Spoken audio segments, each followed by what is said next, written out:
Zach just called dibs.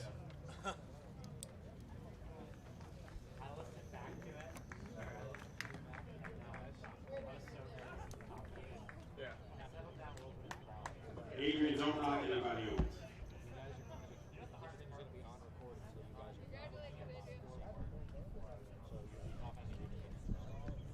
Hey, good stuff, Adrian.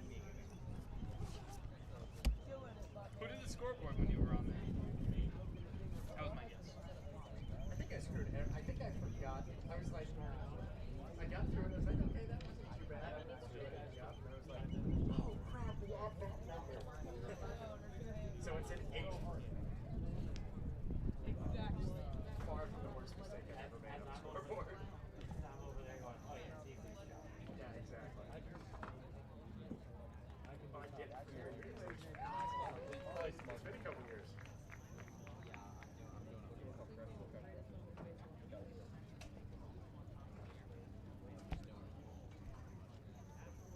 Handle?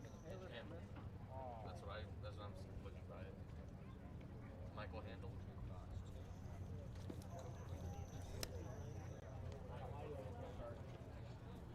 Really?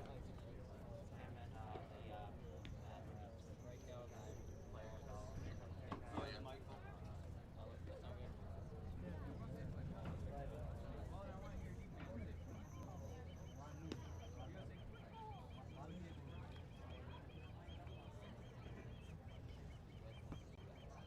Ladies and gentlemen, would you please rise and remove your hats and join Harbor Hawk announcer Marc in the singing of our national anthem. Oh, say, can you see by the dawn's early light what so proudly we hailed at the twilight's last gleaming, whose broad stripes and bright stars through the perilous fight o'er the ramparts we watched were so gallantly streaming, and the rocket's red glare, the bombs bursting in air, gave proof through the night that our flag was still there.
That ball well to right field. It is Adios, high, amigo. It is far, and it is gone. Holy cow. Zane Harris crushed that one. A long drive towards right center field, and it's gone in the trees. Hit from Braithwaite. Swung on and missed, and the ball game is over. The Harbor Hawks have defeated the DeCouta Cavaliers. That one is a good long drive towards left field, and gone! Back here at McKeon Park after a mini road trip, took the Harbor Hawks away from home for a while, but maybe some home cooking can get them back in the win column. Austin DeCouta and Lincoln Revill here with you on another Red Shirt Friday from Judy Walden Scarafile Field as the Harbor Hawks host the Falmouth Commodores, a team Hyannis has become very familiar with this season. Lincoln looking to get back into the win column tonight after a pitcher's duel on Wednesday against DeCouta, 2-1 that final score, but an encouraging game for Hyannis. Yeah, a very encouraging game, and all 3 points, all 3 runs in that game against the Cavaliers ended up being scored in that first inning of play, and after that first inning, like you said, it turned into an old-fashioned pitcher's duel, and what a duel it was. Harbor Hawks had some chances to score runs later on in the game, but unfortunately we just couldn't get those runs across, and we took a tough 2-1 loss. Someone that is capable of making a game a pitcher's duel is Jonas Scalaro, who's on the mound tonight for the Harbor Hawks. He takes his warm-up tosses in the Friday red uniforms to honor the military and those serving. So, Lincoln, let's take a look at the lineup that Scalaro will have to do battle with in just a moment. Scalaro is going to have to start off here in a couple of moments with Cody Colden at second base, followed by Casey Harford at short. Jace Borfin, the DH, is going to be in the 3-hole, followed by the cleanup Christopher Armstrong at first base. Anthony Hall will be in the 5-hole playing in center field. Michael Curiali behind him in the 6-hole at third base. Michael Handel in right field in the 7-hole, followed by Jonathan French, the 8-hole batter at catcher. And Luke Boyers will be bringing up the 9-hole, and he'll be in left field today with Wesley Sweat on the mound for the Commodores. Speaking of Cody Colden, he digs into the box to lead us off here for the Commodores. Colden batting 172 on the season. We've seen him multiple times this year, Lincoln, as we've done battle with the Commodores a plethora of times, and a couple of times recently. The first pitch of the night is a called strike from Jonas Scalaro as Joe LaBella, the home plate umpire, raises his right arm, and we are in the strike column 0-1. Yeah, this is our sixth and final time against the Commodores. We played them, I believe, 3 times at home. This is our 3rd time at home. We played them 3 times on the road as well. Colden will foul that one off. He's behind 0-2. We actually faced the Commodores a couple of nights ago, on Tuesday night, actually, the night before we faced the Cavaliers. Ended up taking our first loss of the season from Gov Fuller Field in Falmouth. 10-5 the final in that ball game. Yeah, had a little bit of a late rally for the Harbor Hawks, but it just wasn't enough. Taking a look at the defensive alignment for the Harbor Hawks in red tonight. It's Ryan Proto behind the plate as he gets another start at catcher. Over at third base, Mason Greer. At shortstop, per usual, is Kyle Ball. Over at second base, Luke Mann, his second consecutive start at second base. Over at first tonight is Zane Harris. The outfield and left tonight, Mitch Hardigan. In center, Clark Elliott. And once again in right, Dom Johnson. And as mentioned, Jonas Scalaro on the mound. He's ahead 0-2 on the leadoff man, Colden. The pitch, a breaking ball that hits Colden. So Cody Colden will reach base after the hit by pitch on a pitch that Scalaro may have let go a bit early. Yeah, he tried to bring that one in on the inside, and unfortunately it just ended up a little bit too far inside and ended up getting Colden right on the hip, and he gets a free ride to first now. Colden reaches base on the hit by pitch. That'll bring up Casey Harford, the shortstop tonight for the Commodores. Scalaro fires a fastball that misses. Jonas Scalaro, a all-star this season in the Cape League. One of 3 for Hyannis, in addition to today's starting center fielder Clark Elliott and fellow starting pitcher Adrian Saravo.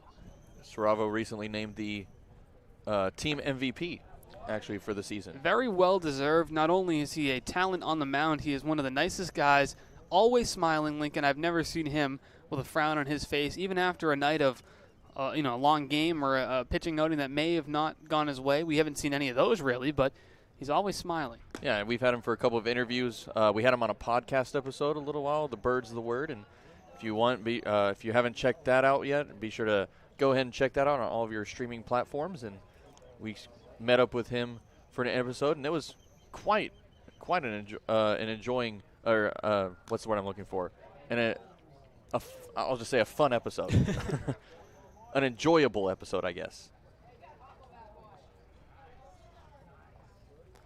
2-2 the count to Casey Harford, batting .220 on the season with 3 RBI. 9 hits on the year. Colden at first base after getting hit by a pitch. If you're just joining us, Austin DeCouta, Lincoln Revill in the booth at McKeon Park, the 2-2. Tapped foul as Harford will stay alive and the count will hold at 2-2. Not much wind in the area tonight. A beautiful night for baseball. Some dark clouds and sprinkles of rain. pass through the area before game time. A lively crowd here tonight. Yeah, nice cool breeze blowing in through here at McKeon Park. 77 degrees with wind out of the north-northwest at 11 miles an hour. Foul tipped, and Proto won't be able to glove it as it hits the dirt in front of him, so the count will hold at 2-2 once again.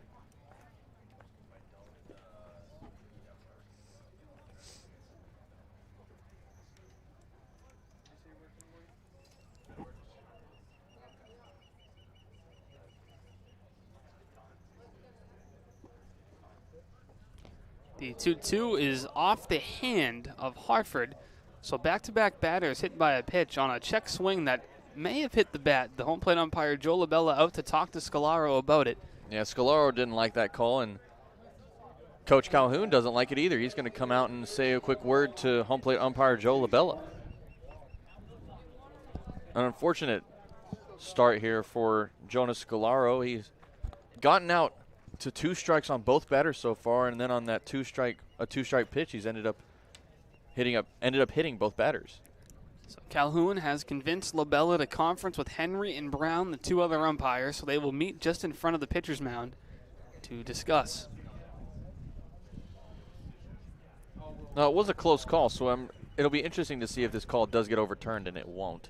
So staying at first base is Hartford. Back-to-back hit by pitches put Jonas Scalaro in early trouble. Runners on first and second, nobody out here in the top of the first inning. Now, something that we've seen a lot, this infield fly chance. The orthodox double play is also in order. A situation Jonas Scalaro hasn't had to deal with a ton. 20 innings pitched, a 2.25 ERA. He comes set to deal against Jace Borfin. That pitch nearly hits Borfin inside, ball 1. Borfin on the season batting .299, 5 homers, 18 RBI. A model of consistency for the Commodores as he spent a great bulk of the season in the 3-hole. Yeah, Borfin is proving to be one of the heavier bats, especially during this especially against this Harbor Hawks team. 2-0 as that fastball can't find the zone.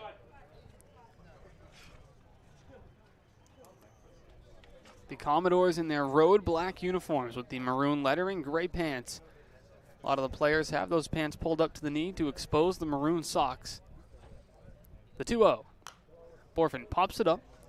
It's going to go out of play. 2-1 the count. Borfin, the last time we saw the Commodores, he ended his, wind blew my scorebook over. Jace Borfin ended his night 1 for 5, had a single, a strikeout, reached on a fielder's choice, a fly out, and he struck out twice. 2-1 the count. Lefty-lefty here as Scalaro is very good against left-handed hitters. Big lead at second base for Colvin. He comes home, breaking ball. That's off the foot of Borfin, so the count will even at 2-2. Borfin, 6'2", 204 pounds, a right fielder. Comes in from Oklahoma City, Oklahoma, and actually attends Oklahoma. He is a Sooner. Oklahoma recently announced that they're going to be one of 2 teams transferring from the Big 12. They're going to be joining the SEC starting the, 2025 Couple season? years down the line. The 2-2. Lined foul off the netting behind the Harbor Hawk third base dugout. Count will hold at 2-2. Borfin at Oklahoma in 2021 at .252 with a pair of home runs. He's an Under Armour All-American and the Perfect Game Oklahoma Player of the Year in 2019. A decorated resume for the star outfielder. Yeah, he was ranked the number 3 Oklahoma player and number 38 nationally by Perfect Game. The 2-2, cut on and miss. Nice pitch by Scalaro, and that's a big out, number 1. Yeah, a huge first out and a huge strikeout there for Scalaro, and now an inning-ending double play could happen here for the Harbor Hawks. It would be a very fortunate play to get out of quite this situation here in the top of the first. We've seen Kyle Ball turn plenty of double plays at short. He has a new double play partner in Luke Mann, as Mann was over there against the Decoute Kettleers on Wednesday, but Ball and Mann don't have that chemistry as much as Ball and Romano did. Yeah, Not that Luke Mann and Ball don't have the chemistry. As the runner goes to third, Proto drops that ball in the dirt, so both runners will advance. Second and third now as danger lurks in the form of Chris Armstrong at the plate. He's batting .319 coming into this at-bat. Can really punish the baseball. A little bit of a delayed steal there from Harford. I guess he wasn't initially going to go if Proto ended up catching that ball and chunking it to third, but he saw that ball drop to the ground and he took off over to second. The infield is in. The 1-0. A called strike. Count evens up at 1-1. Harbor Hawks trying to prevent an early run. As all the infielders in on the grass. Ball and man just a step behind as time is called. Armstrong was in that cleanup spot the last time we saw the Commodores. Ended his night with 3 singles, a fly out, and a ground out. Ended up with 3 for 5 on the night. He'll check with the first base umpire. And Dan Henry says that he did not go 2-1 the count. Armstrong is mentioned, batting .318, 6 homers, 16 RBI. You have to be careful. First base is open. So Scalaro would not want to load the bases necessarily, Lincoln, but could bring the double play back in order with 1 away. Wind up and the pitch. Ball's hit well to deep right field. Johnson is back, looking up, and it's gone. A 3-run home run off the bat of Chris Armstrong, and Falmouth has jumped out to an early 3-0 lead. Well, we saw some pretty long balls from the Commodores at Fuller Field the other night, and that one went a little longer than usual. It went over that right field fence, a opposite field home run for Armstrong, and a good hit to give the Commodores an early lead. The 7th long bomb of the year for Armstrong, RBIs, numbers 17, 18, 19. He bolsters his stats a bit and gives his team an early 3-0 lead in Lincoln. The free bases in form of the hit by pitch have come back to bite Hyannis.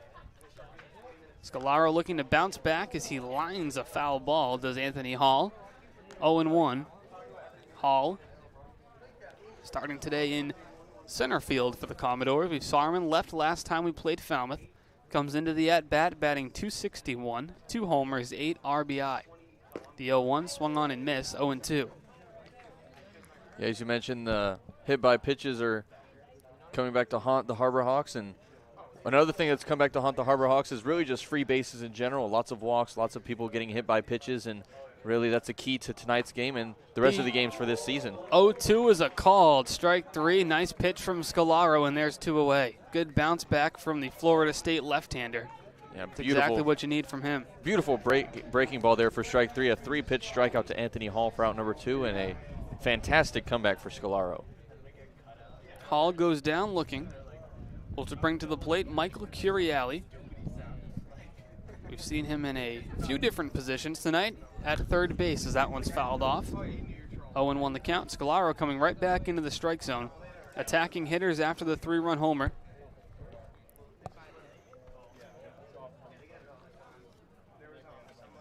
Curiali batting .224 on the year. 2 homers, 16 runs batted in. The 0-1 in the dirt. 1-1 the count evens up. Michael Curiali, a UCLA Bruin, hit .285 in 2021 at UCLA and was almost perfect in the field, a .991 fielding percentage.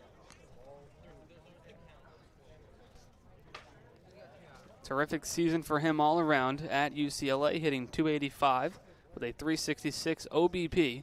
A good reason he's in the Cape here this summer.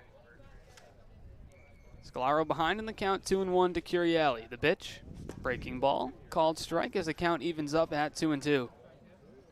Now we've seen Curiali in both the infield and outfield, seeing him at third base tonight. Saw him in third base the last time we saw the Commodores. We've also seen him at second base and in center field at times. The 2-2 hit softly on the ground by the first baseman Harris and by man into right field as Curiali will reach base safely. We'll see if it's ruled a hit or an error. It will be ruled a hit. As Curiali just put it too far by Harris. And I think even if Luke Mann fields that ball, Curiali's safe by the time Scalaro gets over to cover. Yeah, that ball was placed perfectly. It was just past the glove of Harris and Mann. And like you said, Austin, unfortunately, if Mann would have gotten to that ball, I don't think Scalaro would have gotten over to the base in time to get the out. Michael Handel now at the plate, a new face in the Commodore lineup. Just 1 for 4 on the year. We have not seen him yet. They'll check over at third after Handel checks his swing, but Billy Brown says no, he did not go. 1-0 count. Yeah, anything close at the plate, Mr. Brown won't have a good call where he's standing just in front of second base. Tough angle to see. The 1-0. That one is lined back up the middle. Handel has his second hit of the season. Going first to third is Curiali as he slides in safely. Elliott's throw goes about 8 rows into the crowd on a hop. So Michael Curiali's going to score. It's 4-0 Commodores. Handel reaches on the single, advances to second on the error, and the run comes home. Yeah, I think Elliott tried to rush the throw a little bit over to third. He wanted to make sure that he got the throw there in time ahead of Curiali, but instead he ended up giving it a little too much gas as he threw that way over the head of Greer over at third and ended up sailing it into the crowd. In steps Jonathan French, the catcher from Clemson. And he returns to McKeon Park for the 3rd time this season. We know the first 2 have gone well for him as he has a pair of home runs here this season. Hyannis hoping he does not triple up, but French would love to do just that. Scalaro finds the zone with a first pitch breaking ball, 0-1. Scalaro features a good fastball, a changeup, and a slider. He holds the glove up, steps off the mound. As time is called. Handel now stands on third base after he advances to the throw and reaches third on the error. Scalaro winds up the 0-1. That one misses up. 1-1 the count. Falmouth comes out of the gate with 4 runs early on. 4 runs on 3 hits. It started on back-to-back hit by pitches as Colden and Harford, the 1-2, reached base. Scalaro would go to punch out the 3-hitter Borfin before a 3-run home run by Chris Armstrong allowed Falmouth to jump out to a 3-0 lead. He bounced back strong by getting Anthony Hall looking. A single by Michael Curiali, followed up by a single from Michael Handel. A throwing error by Clark Elliott in center brought Curiali home, and that's how Falmouth got their 4. We've seen the Harbor Hawks down 4 runs before, seen them down as much as 8 runs after the first. French hits that one back up the middle. Luke Mann circles it, the strong throw to first. In time, the inning is over. So Falmouth sends 8 men to the plate, brings home 4 runs. Hyannis will look to respond in the bottom of the 4th when we return on the Harbor Hawks Baseball Network.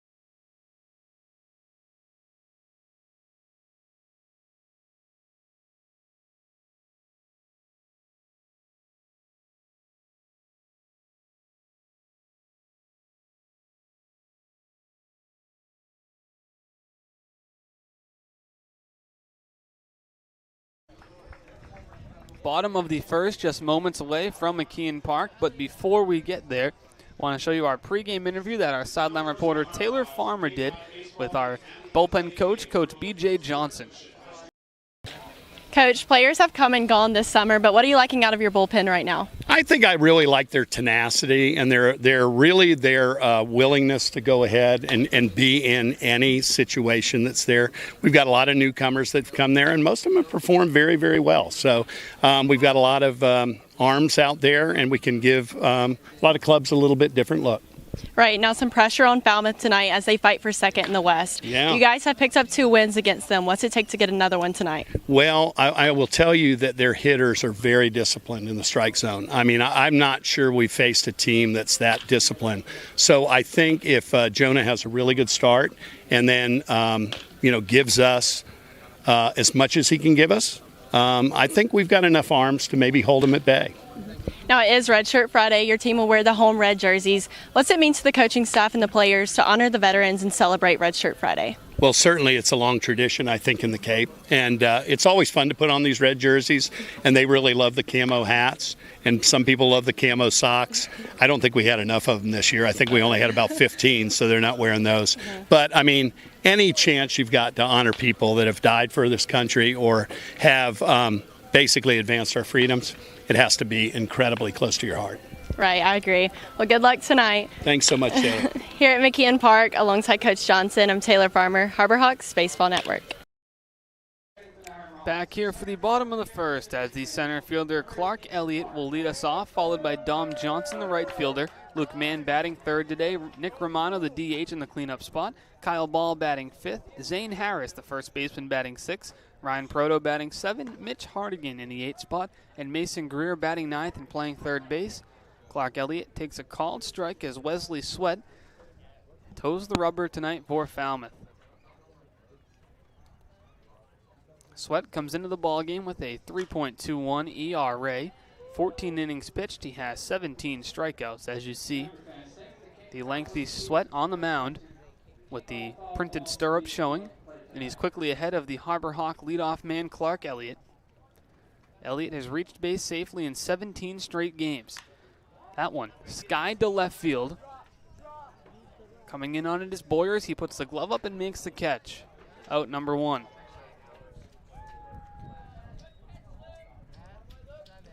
Yeah, good job from Elliott making contact, and unfortunately he just skied that one a little too much, got underneath it, and it turned into a pretty routine play there for Boyers out and left. That'll bring up Dom Johnson, the Kansas State outfielder. Johnson comes into this at-bat, batting .245 on the season, a pair of homers. First pitch from Sweat, fouled off. One of the two homers for Johnson was against the Commodores at Gov Fuller Field, a two-run shot just a couple of weeks ago, which gave Hyannis a good start in what ended up being a 5-1 victory. The 0-1, that misses, 1-1 the count.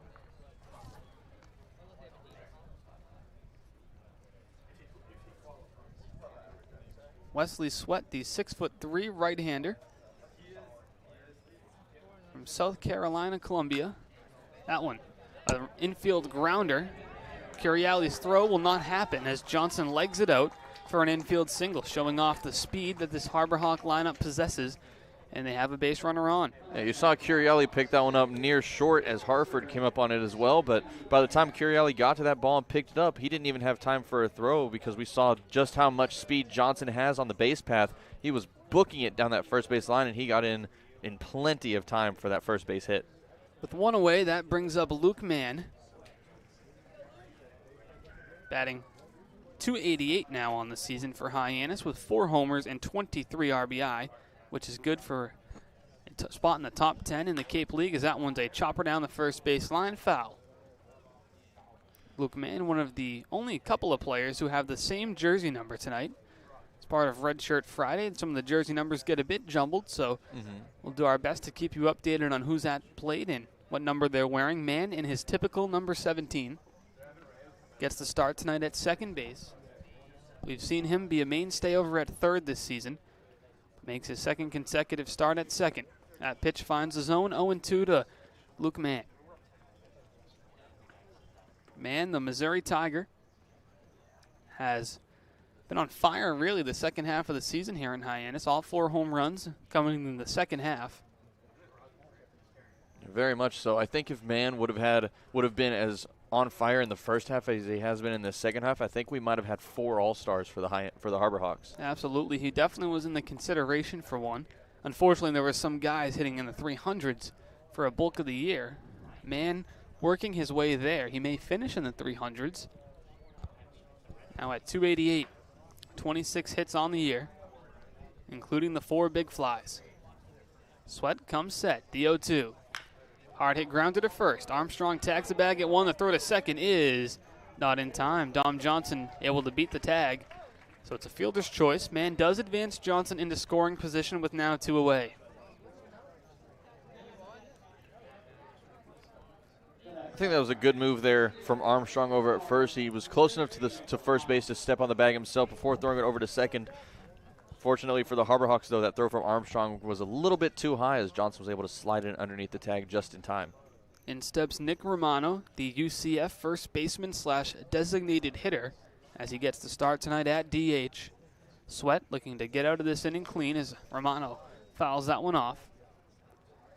Romano joined the team just about 2 weeks ago. It was July 19th. He's the twin brother of Ryan Romano, who has spent the entire season with Hyannis. Ryan just out for a couple of days with a tweaked oblique. Should be back in the lineup in a couple of days. Says he's feeling better. 0-1 the count to Nick Romano. Breaking ball, popped foul, 0-2. Now Wesley Sweat on the mound. Very effective on the baseball field and also very effective off of it. In 10 appearances for South Carolina, he ended up striking out 6 in 8.1 innings and did not walk a batter. And then in the classroom, he's going on 3 years straight of the SEC Spring Honor Roll. Pretty impressive. In the spring, too, the season where baseball's played. So to be a stud on the mound and in the classroom during the season your sport's happening. We know that collegiate athletes, especially at the Division I level, their sport is year-round in a way. But spring's really the time where those games matter the most. Yeah, spring, lots of traveling, practices all day, every day. And still an honor roll. Yeah, very impressive. Romano behind in the count, 0-2. Comes into this ball game 7 for 27 on the year with 4 RBI. Sweat comes set. The 0-2. Ground ball back up the middle. Backhanded, the throw to first is in time. Impressive play over at second by Cody Colden ends the inning. The Harbor Hawks strand 1 as we head to the second from McKeon Park.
(9-1-2) due up for the Commodores here in the top of the second. Luke Boyers will lead it off, the left fielder tonight, as he swings at the first pitch and flies it to center field.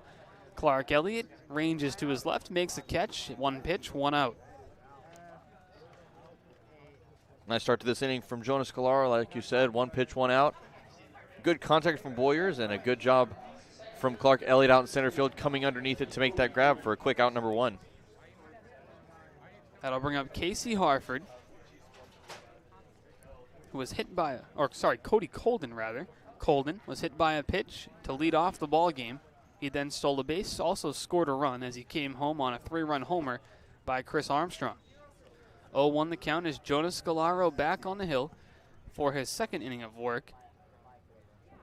If you're just joining us, Austin DeCouta, Lincoln Revill here with you in the booth on Red Shirt Friday from McKeon. The 0-1.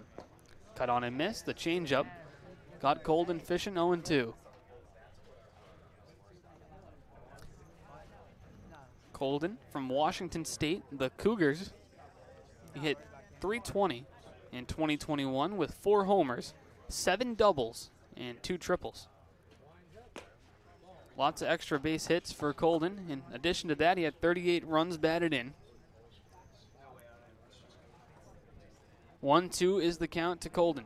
This would be a good count to throw a breaking ball at. Of course, we've seen Scalaro the first time to Colden threw a breaking ball with 2 strikes, ended up hitting in the hip. So let's see if he can control it. The 1-2 is the breaking ball, which gets Colden swinging for out number 2. So would that count as a little prediction? Sure. Would that count? You can throw that in Yeah, there. I'll take it. Sweet. Now I'm 1 for 1. I'm 1 for 1. That will bring up Casey Harford. He was also hit by a pitch, also stole a bag, and scored a run. Back in the top of the first as he's going to swing at the first pitch. Kyle Ball bobbles it at shortstop and can't come up with that one. So Harford's going to reach base on the hit or error. We'll have to see. Taking a minute to decide what the score is going to be on that one. But nonetheless, Harford's at first base with 2 away. And it will be ruled an E6 on Kyle Ball. Yeah, if it was a little bit further towards second base, it might have been ruled a hit because that one wouldn't have been easy to get to. But unfortunately, that one he was able to slide step to it near the end there, and he just couldn't come up with it. So yeah, an error is a good call for that one. Chase Borfin, the DH, back at the dish for the second time in 2 innings. Borfin went down swinging in the top of the first for the first out of the ball game. Scalaro quickly comes set, takes a look at Harford at first and comes home. Borfin can't connect on the fastball, 1-1.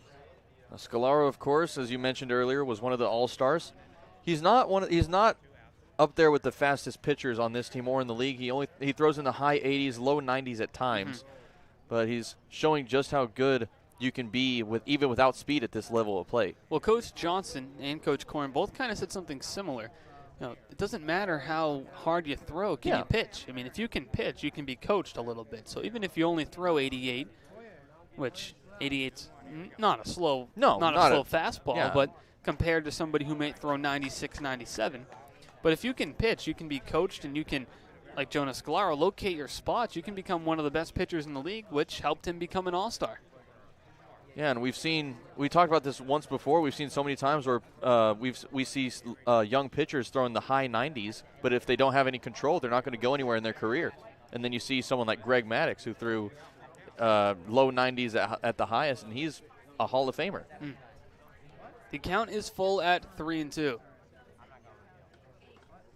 The error on Kyle Ball just moments ago has been changed to an infield single. Pickoff move to first. Back in standing is Harford, who reached on that infield single. The count is full, 3-2, 2 away, so Harford will be off on the pitch. Scalaro comes set. Takes a look at Harford, fires home as that one is popped up. Drifting towards shallow right field, Luke Mann camps under it, puts the glove up as he backpedals and makes the grab to end the inning. Scalaro settles in for the second as the Commodores strand one, don't get any runs on the one hit.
Kyle Ball will lead us off here in the bottom of the second as Hyannis looks to come back into this one early on. They're down 4-0. A good top of the first by Falmouth propels them to a 4-0 lead.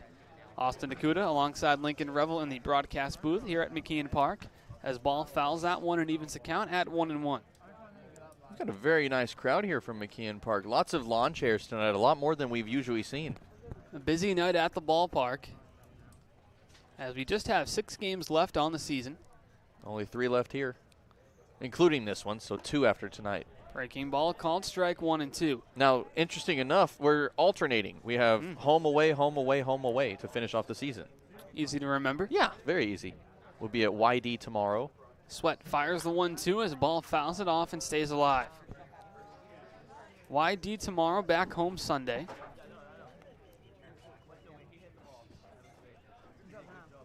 On the road Monday. And Tuesday we host the Bourne Braves at home. Wednesday we head to the Wareham Gatemen as that one misses 2-2. 93 miles per hour on the fastball by Sweat. He's got good velocity, and he's had good control at this point. 2-2 the count. Sweat winds up and fires. That one hit on the ground to short.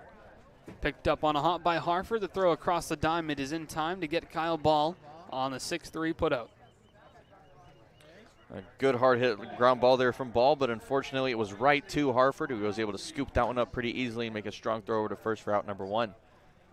And now Austin, we mentioned that we have YD at away tomorrow on Saturday, and then we actually come back and play the Red Sox at home on Sunday. So we have one more back-to-back series with the Red Sox. Should be a good battle with YD. The first pitch now to Zane Harris, misses low. Harris from Wright State comes to the Cape this summer from Ontario, Ohio. A little bit of a change of scenery for Harris, but he's enjoyed it to this point as that one is a hot shot to the dugout, a barehanded grab, and he fires it back to the pitcher. Nice catch over there in the Commodore dugout. That was impressive. Very impressive. Harris, as we know, a batter who is not unfamiliar with drawing out long counts and really working that count to 2-2, 3-2 at times. He really knows how to go the distance. He's put up some pro at-bats this year. The 1-1. Line straight back off the netting. 1-2, but for Zane Harris, it's a first baseman and a designated hitter, stands at 6'5". Yeah, 6'5", 260 pounds, lots of power. We saw him in BP this afternoon just before game time. He actually hit one off the very top of the scoreboard out there in right field. That's a good shot. A huge hit. It's 321 to the right field pole. Greek's pole down there. 390 to dead center. Probably about 360 or so to right center. The 2-2. Inside, and Lincoln once again, Harris was down 1-2. Has battled back to 3-2. Yeah, it's miraculous, really, just how many times he's been down in the count, 1-2, 0-2, and he's fought back to full counts. And then many times he'll be able to draw a walk off of those counts. Sweat winds up and fires a 3-2. That's a fly ball, medium deep right field. And brought in there by Handel for out number 2. That looked very nice coming off the bat. It looked like it had a lot more power, but unfortunately got under it just a little bit too much, and it was turned into a pretty routine play there for Handel out and right. But if he could have gotten it a little more solidly, we could have seen a long, long ball from Harris. In steps the Centerville native, Ryan Proto, who is starting his 3rd consecutive game. The longest stretch of consecutive starts we've seen from any catcher this season for the Harbor Hawks as he steps in for Caleb Pendleton, who's getting a couple of days off. Yeah, we've seen lots of action from Proto in the past few days, and he continues to be very solid behind the plate. That one misses, 1-1 the count. Proving him. Sorry, go ahead. From UMass Lowell. Grew up watching Harbor Hawk Kettleer baseball as he's from Centerville, so spent a lot of time around the Barnstable area and is living out his dream playing here in the Cape. Yeah, really, he turned into sort of a hidden gem for the Harbor Hawks. He started out as our bullpen catcher. And then about midway through the season, he was brought in, made his first start, and he's been very solid, very good addition to the roster. Fouls that one off and stays alive. Proto on the year, batting .257. He has 5 RBI. Solid year for him. It's always tough to be thrust into a season after it's already been going for a couple of weeks. So it took Proto a couple of weeks to. He didn't really have that long of an adjustment. I felt like he was injected into the lineup and has played solid as he grounds that one to Colden at second, who fires onto Armstrong at first to end the inning. So Hyannis goes down in order here in the bottom of the second as the third inning is just moments away. But before we get there, we're going to toss it down to our sideline reporter Taylor Farmer with more on Jonas Scalaro. Thanks, guys. As we've seen, Jonas Scalaro gets to start on the mound tonight for Hyannis. Now, most of his time at Florida State has been spent as a middle reliever, but he's been an excellent starting pitcher for Hyannis this summer. With a low 90s fastball, he's relied heavily on his secondary pitches. A mid-80s changeup and a high 70s slider have allowed him to go long innings. We saw the last time that he pitched against Falmouth. He went 6 innings, allowing just 1 hit with 10 strikeouts. He's been incredible on the mound for Hyannis this summer, and we'll see what else we can get out of him tonight. Austin and Lincoln, back to you guys. Thank you very much, Taylor. Terrific insight again. Terrific job as well, as Jonas Scalaro will come back for the third inning of work. And we'll be back to see that in just a moment on the Harbor Hawks Baseball Network.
Chris Armstrong set to lead us off here in the top of the third inning. Armstrong made a splash in the top of the first with a 3-run home run. A pretty well-hit ball to right field. Scalaro fires a breaking ball for ball 1. Austin DeCouta and Lincoln Revill here with you in the broadcast booth as the hometown Harbor Hawks look to battle their way back into this ball game, and Scalaro looks to limit the Commodore bats a little bit. The 1-0. This is 2-0. Yeah, that home run from Armstrong in his last appearance. Opposite field home run over towards right field, and it landed a far ways over the fence. It went about halfway up the tree line. The 2-0 is by the bat of Armstrong for a strike, 2-1. As there is now action in the Hyannis bullpen as the left-hander from BYU, Cooper McKeon, begins to throw. Scalaro winds up and brings home the 2-1. In the dirt, 3-1. We've seen McKeon quite a bit on the field. We also got to see him last week behind the camera as well, as he came up with me on, you know what, I forgot what day it was. Was it Tuesday? It was might have been Tuesday, the 3-1 on the ground. To short ball to first, 1 away. Could have been. Yeah, it was Tuesday because we played against Catuit before we went to Falmouth. Well, we had Catuit at Catuit on Wednesday. So that's Monday then. Probably Monday, yeah. But yeah, he came up in the broadcast booth with me for 2 innings along with Hunter Furtado, and both of them did a phenomenal job. With 1 away, that'll bring up Anthony Hall for the second time in the ball game. Hall is 0 for 1 as he went down looking. back in that top of the first would send 8 Commodores to the plate and brought home 4 runs. 0-1 the count as Scalaro stares at the signs from Proto. Winds up and fires. Nice breaking ball that gets Hall swinging 0-2. That's that slider that Taylor mentioned in her sideline report. The slider that's in the upper 70s to low 80s, that time at 82. It's a very effective pitch there. He knows where to throw it, and he can aim it. The 0-2 in the dirt, tried to get him with the changeup, but missed low 1-2. And Lincoln, one of the most interesting things about Scalaro is that he wasn't a starting pitcher until about halfway through this season. He wasn't even a starter at Florida State either. Yeah, one of the few pitchers for the Harborhawks, started reliever turned starter. Breaking ball cut on and missed as Scalaro with the strikeout, and there's now 2 away. Beautiful breaking ball there once again from Scalaro. We've seen that quite a bit from him, and now he's in for his 4th strikeout of the outing, and he's just been great after that first inning. With 2 away, that'll bring up Michael Curiali. Curiali is 1 for 1 with a single. He also scored a run. First pitch to Curiali right down the middle. 0-1 as he hits 89 on that fastball. I think the hardest we've seen was 90 or 91 from Scalaro this season, but he typically sits between 88 and 89. The 0-1, that misses. 1-1. Scalaro, of course, cousins with the Romano twins in Hyannis. Nick and Ryan Romano, the twins, and Scalaro, their second cousin.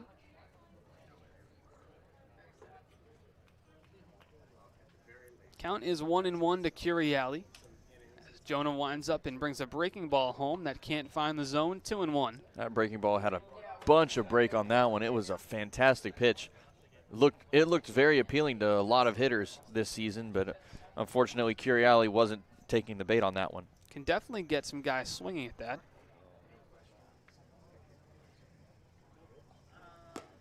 Fastball can't find the zone, 3-1.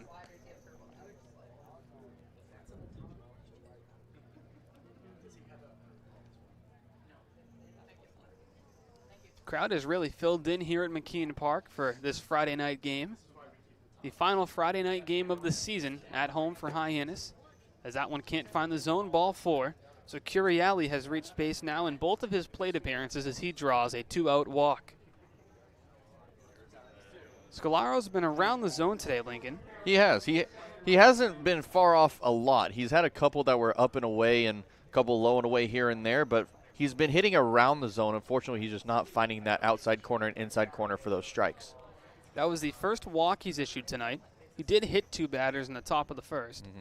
3 free bases allowed so far tonight.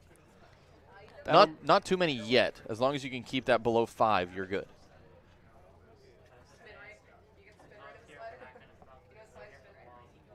Michael Handel now at the plate for the second time in the ball game.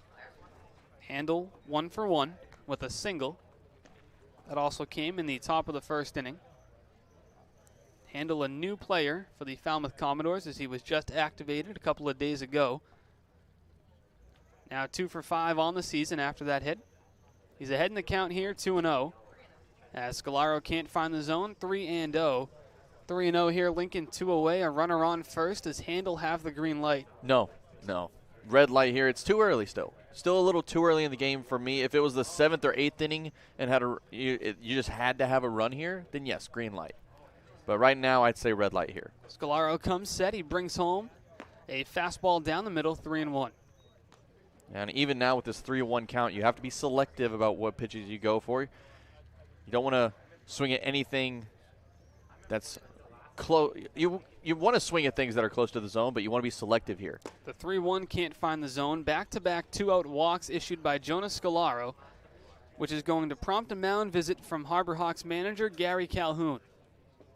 Now, he does signal down to the Harborhawks bullpen, as it will be a pitching change here from McKeon Park. The lefty Cooper McKeon will come into the ballgame when we return on the Harborhawks Baseball Network.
Cooper McKeon will look to get out of a 2-out jam here. With runners on first and second, he'll have to do battle with the Clemson catcher Jonathan French, who has been a thorn in the side of Hyannis this season, with a pair of home runs here at McKeon Park and the Commodores' 2 visits here.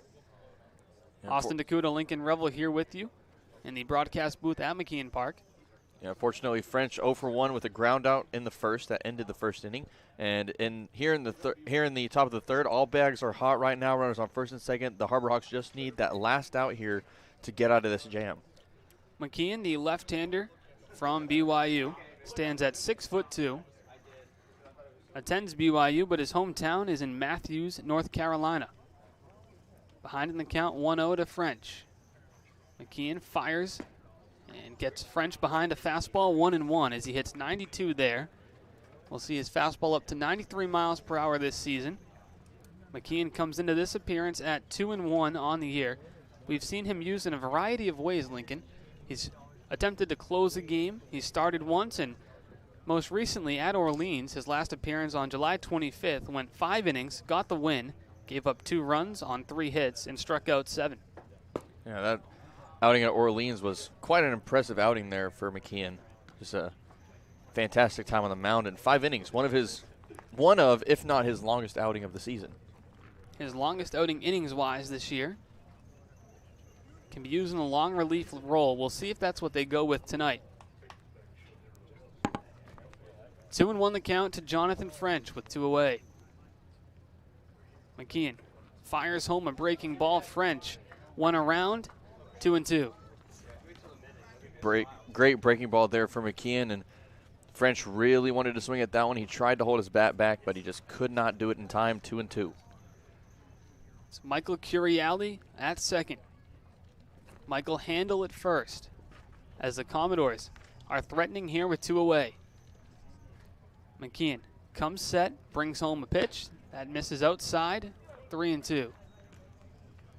Full count, 2 away. That means the runners on first and second will be in motion on the pitch. Big pitch coming up here. You don't want to load the bases if you don't have to. Both runners have good speed too, Lincoln, especially Curiali. Yeah, base hit could result in an RBI here. McKeon gets the signs from Proto and comes set once more. The payoff pitch. Misses outside. That'll load the bases with 2 away. 3 straight walks issued by Hyannis pitching. Have the Harbor Hawks in danger here with still 2 away. It was a bold move going with that breaking ball on that 3-2 count, and unfortunately, it didn't work that time. We've seen it work we've seen him be able to place it a couple of times, but unfortunately for that pitch, he wasn't able to place it in the zone, and now bases are loaded for Luke Boyers.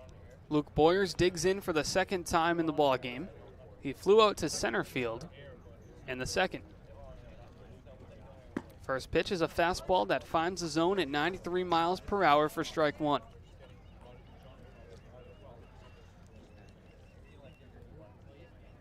McKeon, one of the best strikeout pitchers in the Cape League. 32 punchouts and 17 2/3 innings pitched to this point. As the 0-1 is a breaking ball that gets Boyers fishing. 0-2. Piece of nastiness there. Boyers looked like he was playing golf out there at the plate. That one spiked in the dirt, and he just couldn't bring it. He just couldn't find it with his bat. Now, 0-2. We've seen a fastball and a breaking ball. Does McKeon go back to that breaking ball here? I say go for it. With that 0-2, he got him last time. The 0-2 from McKeon is the breaking ball, but it spiked a bit in front of home plate as it comes up on Ryan Proto for a moment. So he'll take a minute to regroup at home plate. 1-2 now the count. Manager Gary Calhoun will come out to check on his catcher.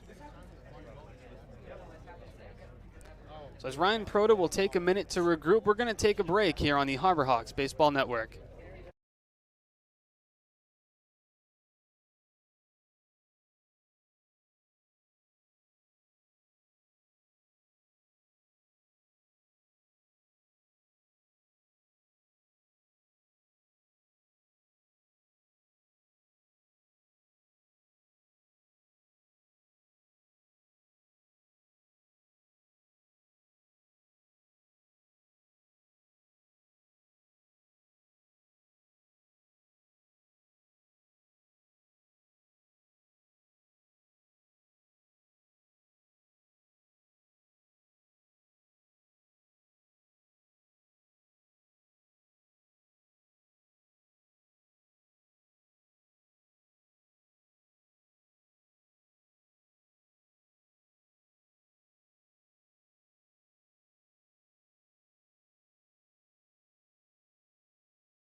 Ryan Proto grabs his mask and regroups to see he's all right. Good to see the UMass Lowell catcher stay in the ball game. The count is 1-2 as Luke Boyers looks to come through for the Commodores with the bases loaded and 2 away. A big pitch coming for Cooper McKeon, who entered the game in relief for Jonah Scalaro. The 1-2. Pop-up, right center field, dropping quickly. Man is back, he's not going to get to it. 1 run scores. In comes Handel from second. It's a 2 RBI single off the bat of Luke Boyers, which extends the Commodore lead to 6-0. Yeah, another good breaking ball from McKeon there on 1-2, and unfortunately, Boyers was able to loft that one perfectly over the head of man and just in front of Johnson out there in right, and allow for a good single that brought home 2 extra runs. Back to the top of the Commodore order with runners on the corners and still 2 away. Cody Colden will dig in for the 3rd time. He's 0 for 1 with a strikeout. He led off the ball game after being hit by a pitch. He stole a bag and scored. McKeon brings home a fastball that can't find the zone, 1-0. Colden from Post Falls, Idaho. Attended Lake City High School, was a standout there, and won a state title as a sophomore in high school. Another player that comes to the Cape League with a decorated resume, full of accolades. The 1-0 to Colden. Finds the outside corner and evens the count at 1-1. And Colden was also named an All-USA Idaho first team and rated as the number 3 prospect in the state of Idaho. If you look at all these guys' resumes and accolades pages on their college, it's just miles long. There's just so many statistics and accolades they've earned, as Colden can't connect on that breaking ball in the dirt, 1-2. The breaking ball might be McKeon's best pitch. It might be. We've seen some nastiness from that breaking ball so far. Has great movement, some late life to it as well. In addition to a fastball that can touch 93, the breaking ball he drops down to about 78. So a good difference in speed between those 2 pitches. 2 runs home in the inning for Falmouth thanks to the 2 RBI single from Luke Boyers, who stands on first. Boyers is off on the pitch. The breaking ball misses high, and Luke Boyers is in at second safely on the stolen base. Now, that's one of the few pitches, one of the few breaking balls from McKeon that you'll see that barely breaks. That one started high. It broke a tad, but it still finished up high, unlike the breaking balls we've seen that have a break of a couple of feet, probably. 2-2 with 2 away. Jonathan French at third, Luke Boyers on second. Cody Colden at the dish, looking to add on to the 6-0 Commodore lead. McKeon fires a fastball that jams Colden, which lands foul. The count will hold it 2-2. Both teams sporting the camouflage caps tonight in honor of those serving in the military. The home team, the Harbor Hawks, wearing the red Cape Cod jerseys for Red Jersey Friday. So those jerseys will be sported by home teams around the league tonight. The 2-2 from McKeon. Fouled off again. A good battle brewing between Colden and McKeon. Yeah, Colden's already gone down swinging 1 time. He doesn't want to do that again. We've seen a couple of fastballs here, Lincoln. Does McKeon go back to the breaking ball? You know what I say? Yeah, he might. Well, no, I don't know. After 2, he might be expecting that breaking ball. Maybe go 1 more fastball and then breaking ball on the next pitch, should there be one. McKeon gets the signs from Proto and brings home a breaking ball that misses, 3-2. Now that's the predictions that I make. We all know and love. It's wrong on every level. Now that's what the hitter's probably thinking too. Is similar psychology. You know, he's gone 2 fastballs. Does he surprise me with a third, or does he come in with that breaking ball? Yeah. He did the breaking ball, but it's a full count, 3-2, 2 away. McKeon brings home a fastball that misses. Oh. Too far inside, which walks Colden and loads the bases once again. That might have been the best ball that we've ever seen. Right there on the inside corner, missing by a hair. And that loads the bases again. Casey Harford coming to the plate for the 3rd time tonight. He was hit by a pitch as well in the top of the first inning. He also stole a bag and scored. Jonas Scalaro got the start tonight for Hyannis. Unfortunately, he is now charged with 5 earned runs, so the line on Scalaro is closed as the bases are loaded here. Hartford pops up the first pitch, out of play, 0-1. Scalaro finishes with 2 2/3 innings pitched on 4 hits, 5 runs came home. He walked 2 and struck out 4. That 3-run home run by Armstrong is really what did the damage early on for Falmouth as they piled on 4 in the top of the first. Scalaro did fire a scoreless top of the second, but 2 more have come home here in the top of the third. The 0-1. Another breaking ball that misses high, 1-1. Yeah, 2 free bases in that first inning. Started off that 4-run inning in the first, and then 2 free bases, actually 3 in a row here in the third inning, sparked the 2 runs so far for the Commodores in this inning with back-to-back walks.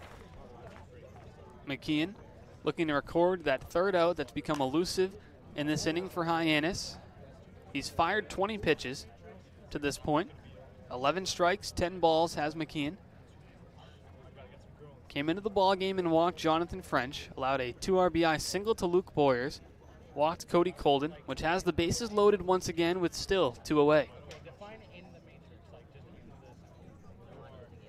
Now here's something for you, Austin. Casey Hartford in 2021 was one of the hardest players to strike out in the Ohio Valley Conference. He struck out only 18 times the entire season, at once every 9.9 at-bats.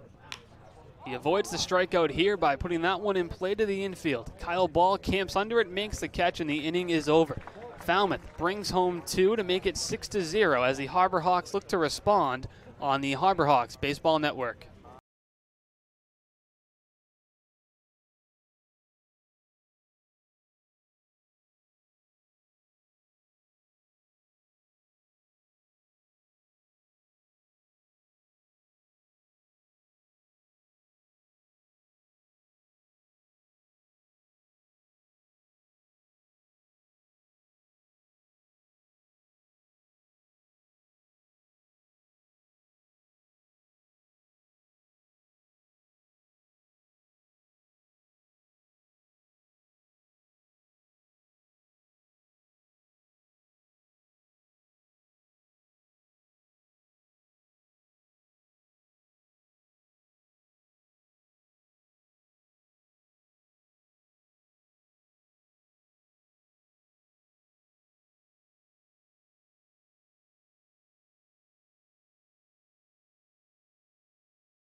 Back here for the bottom of the third inning from McKeon Park. Before we get started, a quick word from Curry College.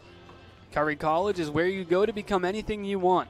Curry prepares students to engage in successful careers with learning beyond the classroom. Explore undergraduate programs including new majors in sport and recreation management, graphic design, marketing, and computer science online at www.curry.edu. Mitch Hardigan stands in to lead us off in the bottom of the third as Wesley Sweat is still on the mound for Falmouth. He's fired 2 scoreless innings, allowing just 1 hit, no runs, walks, or strikeouts, so Hyannis is putting the ball in play. The 1-0. Hard hit ball to short. In shallow center field, Hartford's throw sails on him a bit, and Hardigan beats it out. We'll see if it's ruled a hit or an error. Hardigan was going to make it a competitive play. Yeah, I wouldn't be surprised if that was an error. It would have been close, but I don't think it would have been definitive enough for it to be called a hit on that one. It will be ruled an error on the shortstop, Casey Hartford.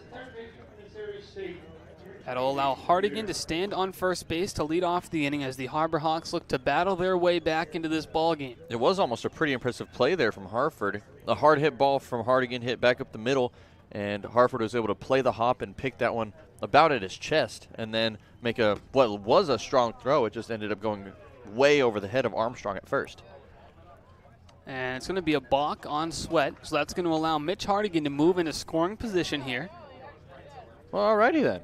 Just get a runner any way you can. Runner in scoring position any way you can.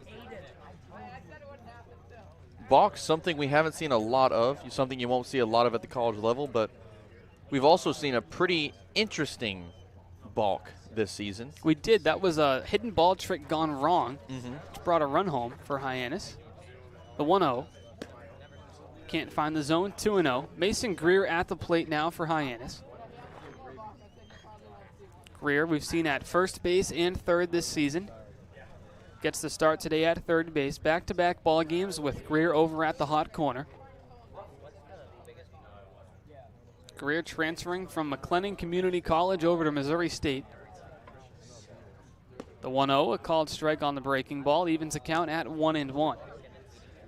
Mason Greer, of course, Lincoln, we've mentioned it before, the son of Texas Ranger legend, former MLB star Rusty Greer.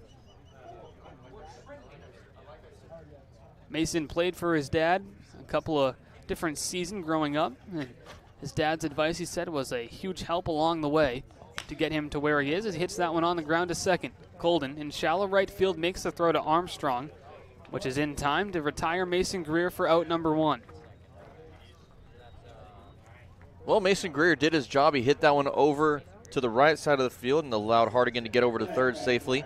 On the other hand, that was Colden over at second making the play, and a low throw to Armstrong. That one almost in the dirt. Armstrong was able to get his glove underneath it and make the grab for the first out, but the Harbor Hawks 90 feet away from scoring their first run.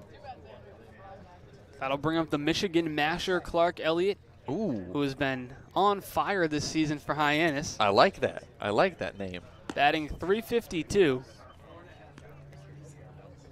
17 straight games he's reached base safely.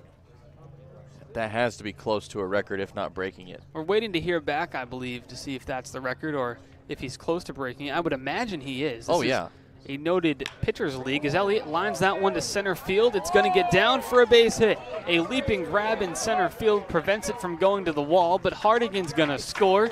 An RBI double by Clark Elliott, and Hyannis is on the board. Well, Elliott getting things started off here right, and now extending that one to 18 games, his on-base streak. And what a hit to get that one in, on RBI for the first hit of the game for the Harbor Hawks. And we saw just how much of a bounce that grass can have out there in the outfield, almost like turf. That ball bouncing in the grass and then almost bouncing over the head of Hall. He had to leap up and make the grab to keep that one from going over his head and possibly being an inside the park homer. With Elliott's speed, it's absolutely possible that if that got by Hall in center, he was coming around. Yeah, and it's a deceptive depth because I predict that Hall probably has about 40 to 50 feet before he gets to the wall. So that ball had a while to roll before hitting that wall. Dom Johnson now stands in with one away and Elliott in scoring position on second base. Johnson 1 for 1 tonight with a single that just went past the pitcher's mound, but he used his speed to beat it out back in the bottom of the first inning. 1 run on 2 hits for the Harbor Hawks tonight. 6 runs, 5 hits for Falmouth. Both teams with 1 error. Johnson stands in the right-handed batter's box as Elliott's off on the pitch. Johnson fouls it off out of play. Elliott, the team leader in stolen bases, and is still perfect on the year. Yeah, almost a chance for his 8th stolen base, and he had a good jump. I think he would have gotten there in time had that ball been thrown over, but unfortunately he has to get back over to second. 0-2 the count now to the future Kansas State outfielder, Dom Johnson. He'll head home to Oklahoma for about a week and then head over to Kansas State in the middle of August. The 0-2 can't connect on that fastball, so Johnson goes down swinging for out number 2. Healthy fastball there from Sweat, coming in at 93 miles an hour, and a good pitch overall. Good swing there from Johnson, but he just couldn't find it with his bat. That'll bring up Luke Mann with 2 away. Mann was retired on a fielder's choice back in the bottom of the first. It was a ground ball over to Armstrong at first base. We saw the Wareham Gateman shift on Luke Mann, as he does pull the ball a lot. All of his home runs, if I'm not mistaken, are to right field this season, Lincoln. They are. All 4 of them. Elliott gets his lead at second as Sweat brings home a fastball, which Mann hits by Colden at second base into right field. Elliott coming home. The throw from right field is cut off by Armstrong. As Mann brings home Elliott, it's a 6-2 ball game. Perfect placement there from Mann, putting that one just by Colden. It ended up bouncing over his glove, so that did help the bounce there. And Elliott once again showing off his speed, scoring from second base on a great hit there. It's a hit for Luke Mann, which drives home the run. An RBI for Luke Mann, number 24 on the season as he approaches the league lead. Wesley Sweat was through 2 scoreless, really limiting the Harbor Hawks bats, but they've put together a couple of hits here. Yeah, the Harbor Hawks with 1 hit coming up to this 3rd inning. They've already added 2 in this inning and starting to really put a dent in that lead that the Commodores currently hold. Nick Romano now at the plate, wearing 33 today on that red Cape League jersey. 33 typically belongs to Zane Harris when the Harbor Hawks are in their normal uniforms. But that ball is by Jonathan French. Luke Mann will jog into scoring position as he now stands at second base with 2 away. Yeah, that one tipping the glove of French, and so it ended up rolling to the backstop. And usually with a ball, if it wouldn't have gone off his glove and would have gone straight to the backstop, we may have seen a big bounce that would have gotten right back to French. But fortunately, it just stopped right at the wall. French had to go all the way and get it.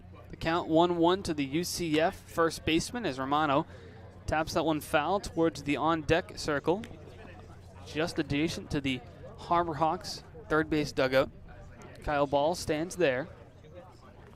1-2 the count to Romano. Romano's been a solid addition to this Harbor Hawk lineup since joining the team, batting .260 with 4 RBI. He brought home a run in their last ball game, the lone run that scored against Catuit on Wednesday. The 1-2 popped up a mile high, drifting off towards the third base foul line. It's brought in by Curiali to end the inning. So Hyannis strikes for 2. They're making this a closer ball game as they trim the deficit a bit. It's 6-2 Falmouth as we head to the 4th.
Back here for the top of the 4th inning, Cooper McKeon back on the hill for now his 2nd inning of work.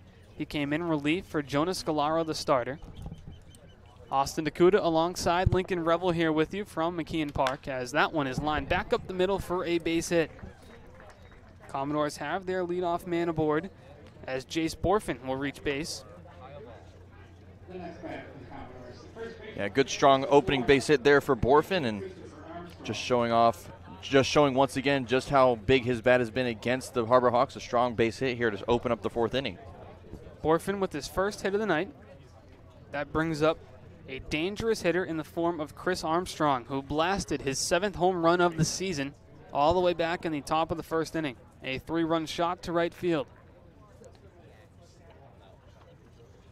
McKeon looks to work around the cleanup hitter in Armstrong as he misses outside with a fastball, 1-0.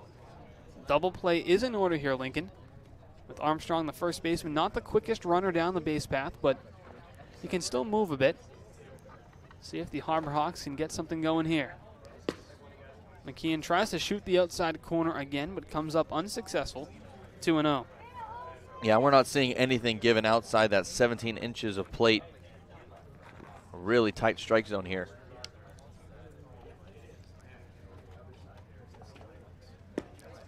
Armstrong can't connect, 2-1. Joe LaBella behind the dish tonight as the home plate umpire, keeping the strike zone pretty tight. High to low 2.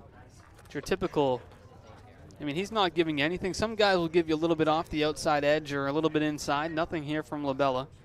Has to be in the zone. The 2-1 runner goes. Proto's throw to second is not in time as a stolen base from Jace Borfin puts a runner in scoring position for the Commodores.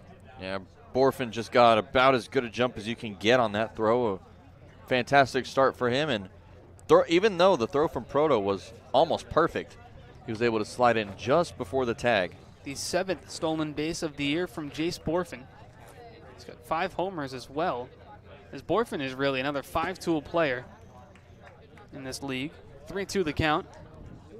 McKeon looking to get a big out number 1 here in the top of the 4th inning. You can feel a little bit of wind coming into the booth, but the flag, I think, is hung up on a tree again, out in right center, so it's not moving around a ton. Is twirling a bit. The 3-2. Called, strike 3. McKeon sets down Armstrong looking, and that's a big out number 1 for Cooper McKeon. A huge out number 1 there, and a beautiful, beautiful inside pitch for strike 3. The first backwards K for McKeon tonight, and just a fantastic pitch. In steps Anthony Hall, who has gone down on strikeouts in both his at-bats tonight. He struggles a bit against left-handed pitching. He'll have to do battle with the lefty McKeon. Borfin on second base after a single and a stolen base. Borfin off on the pitch. The throw to third by Proto. Not in time. Greer can't dig it out. He would have been safe anyways. Yeah, Borfin showing off his speed. He just got too good of a jump on that pitch. He now has 8 stolen bases on the year. 8 of 9 on stolen base attempts for Jace Borfin. He stands 90 feet away, which will bring in the Harbor Hawk infield to the grass as they look to limit the Commodores and prevent them from scoring run number 7. 1-0 the count to Anthony Hall. McKeon brings home a breaking ball that's hit too slow. Mann's throw to home will not be in time. A curious decision there by Mann to bring it home, as that one appeared to be hit too slow to have a play, as Proto had come out in front of home plate anyways, not expecting a throw. So a run will score on what will just be ruled an infield hit. Yeah, a chopper like that to the infield, you would go home if it was a hard hit ground ball that came basically straight to you, but a chopper like that, it's better to just go with the safe out to first base, as we just saw. He tried to go home, and it proved to be just too big a risk. 7-2 now the score for Falmouth. As that pitch from McKeon finds his own 0-1. Hall now stands at first as he's aboard. That'll be ruled a fielder's choice, so Hall does not get credited with a hit.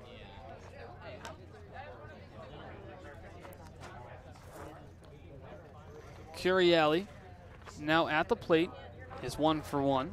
He's also reached base on a walk and scored both times that he's reached base. 0-1 the count. McKeon brings home a nice pitch off the outside corner, 0-2.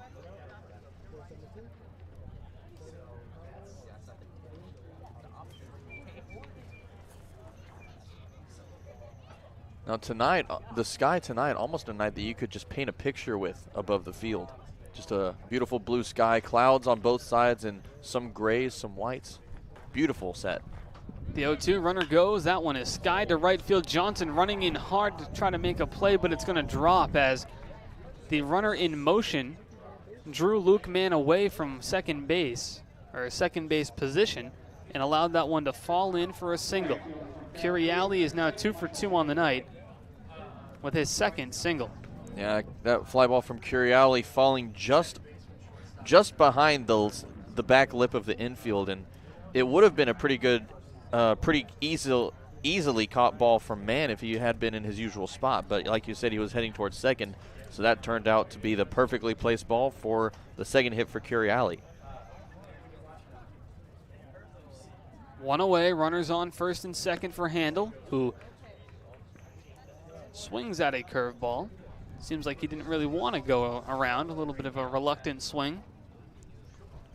McKeon on the hill for Hyannis now in his second inning of work. Had 102 strikeouts his senior year of high school while posting a 1.31 ERA. Led BYU in Ks per 9 as his strikeouts have translated to the Cape League.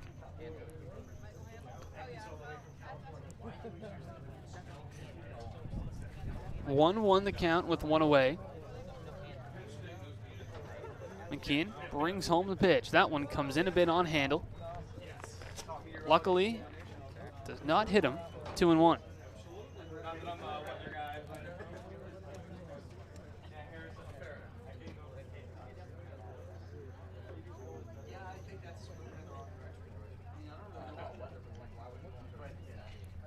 The count. McKeon comes set. Fires a fastball that's fouled off out of play. That'll make for a souvenir for somebody down the left field line. 2-2 the count.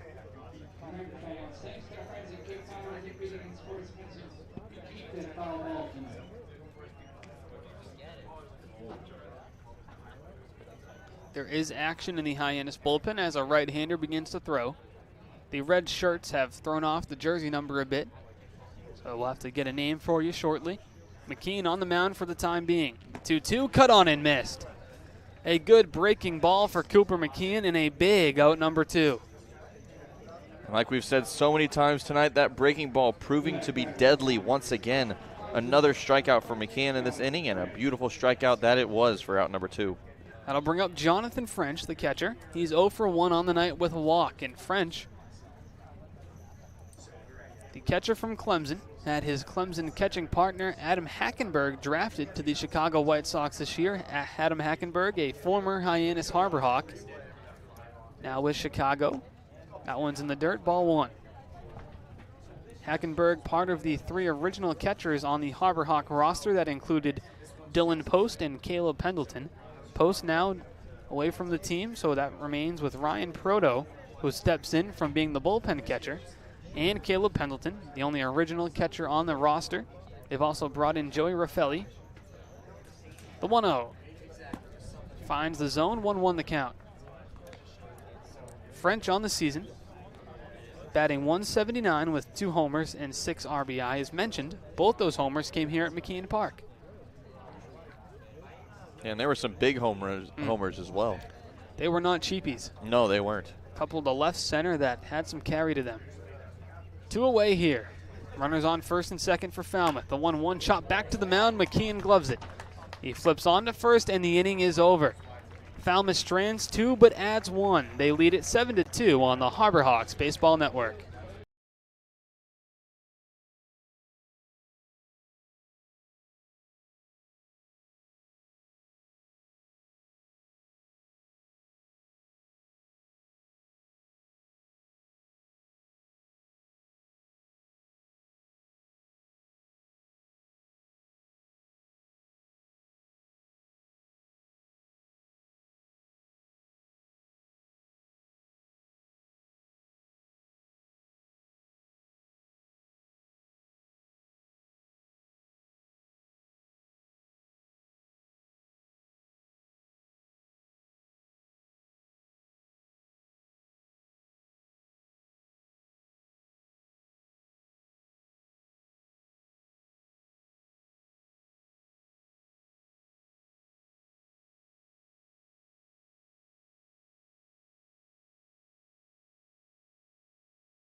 Kyle Ball waiting to lead off the inning as he comes to the plate for the second time in the ball game. Austin DeCouta, Lincoln Revill here with you in the broadcast booth at Judy Walden Scarafile Field from McKeon Park.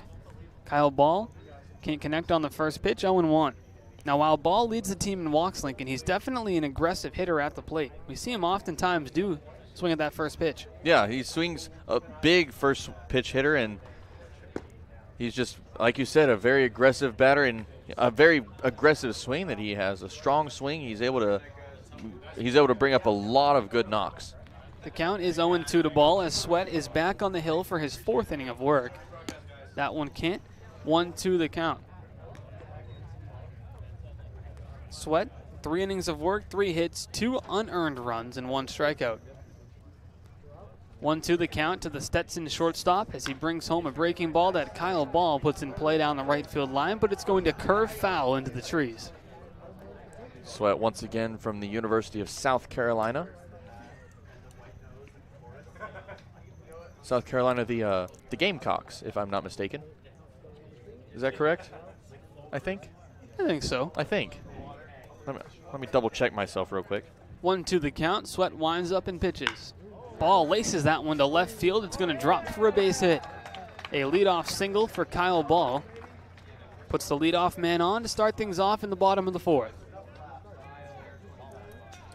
Well hit ball there for Ball, and a good first hit to start us off here in the bottom of the fourth. Also, Austin, it is a Gamecock. All right. I'm just making sure. Double checking. The mascot of the Gamecocks officially named Cocky, just a nice little bird that they have.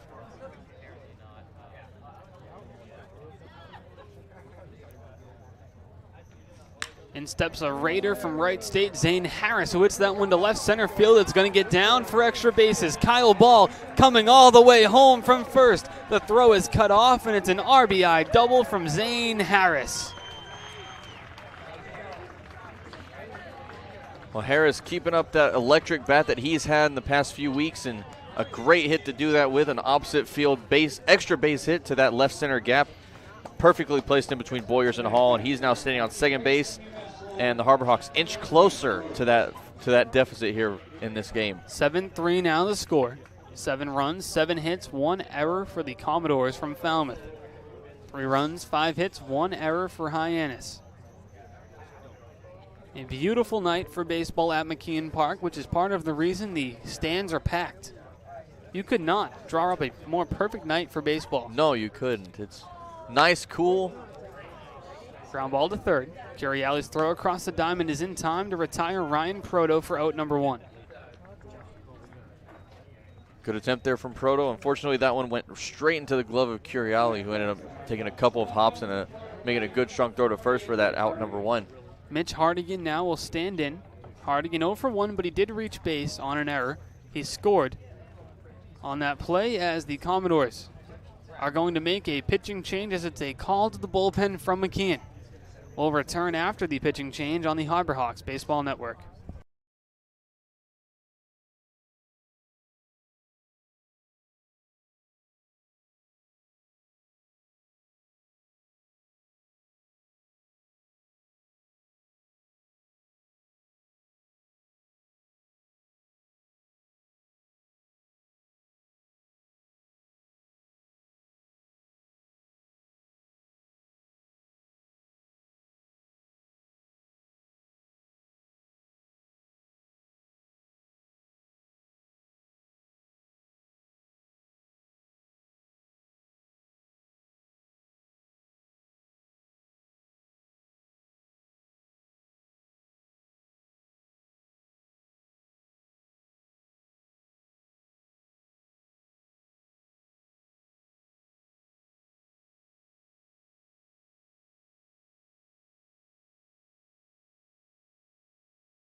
A new pitcher now on the mound for the Falmouth Commodores. It's the left-hander, Paul Prue, making his Cape Cod debut.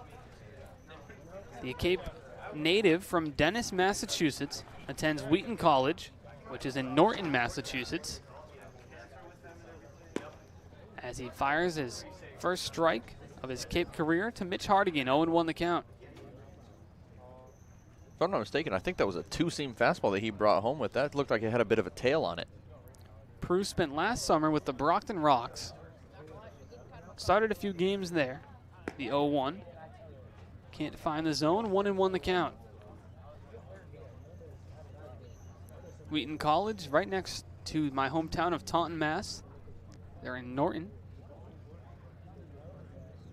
Mitch Hardigan at the plate, looking to do some damage. Just hits a hard ground ball. Dive by Colden. The throw to first is in time. Cody Colden saves a run possibly by making a heck of a diving play and a nice throw to first to retire Hardigan. There's 2 away.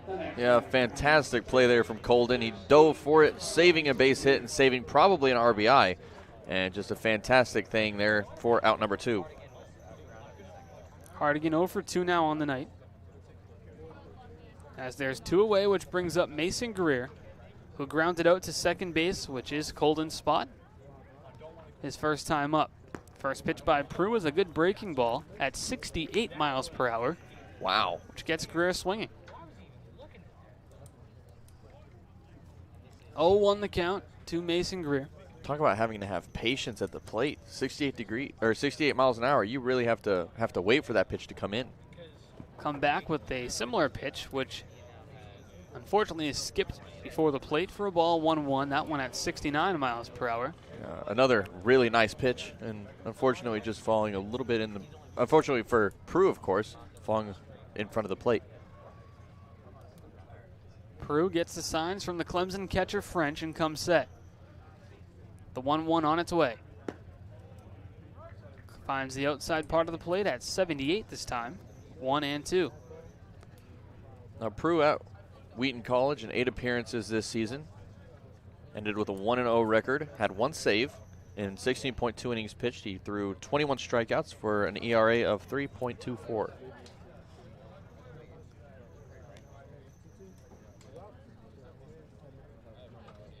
Two the count with 2 away.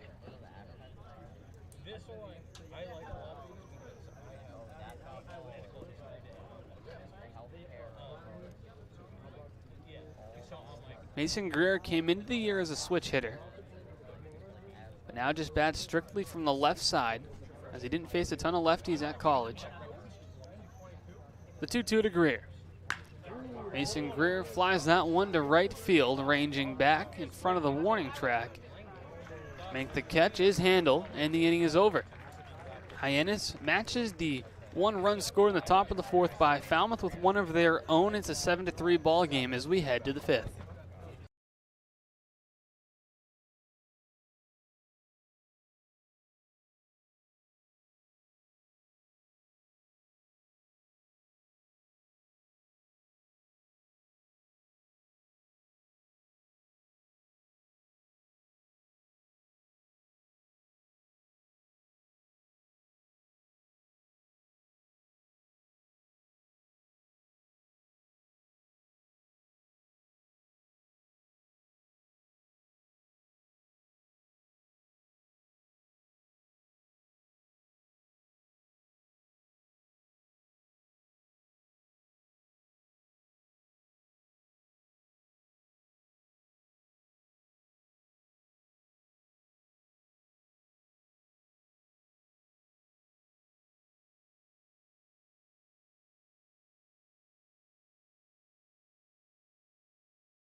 Cooper McKeon back on the hill.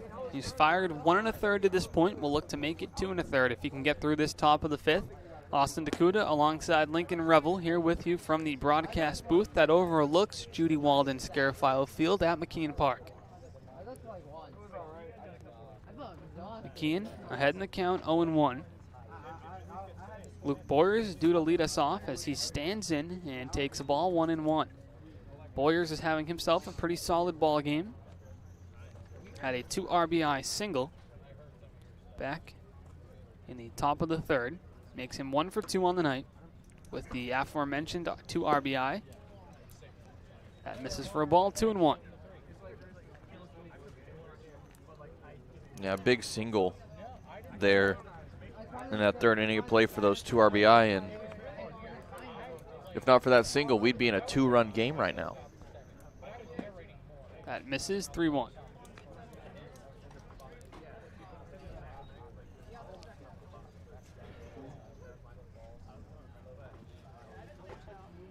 Harbor Hawks were down early, 4-0. As Falmouth put up 4 in the top of the 1st. Hyannis got their first runs in the bottom of the 3rd. That one is skied to the left side of the infield. Greer and Ball converge on it. It's Ball who makes the call and the catch for out number 1. Yeah, Boyer's getting way underneath that ball, popping it straight up in the air, 2 ball, and just a good out number 1 there. That'll bring up Cody Colden, who is 0 for 1 on the night with a strikeout, but he's reached base safely twice, thanks in part to a hit by pitch and a walk. He also has a run scored and a stolen base, so he's doing his job in the leadoff spot for Falmouth. Colden followed by Harford here for the Commodores. Nice breaking ball from McKeon, 0-1.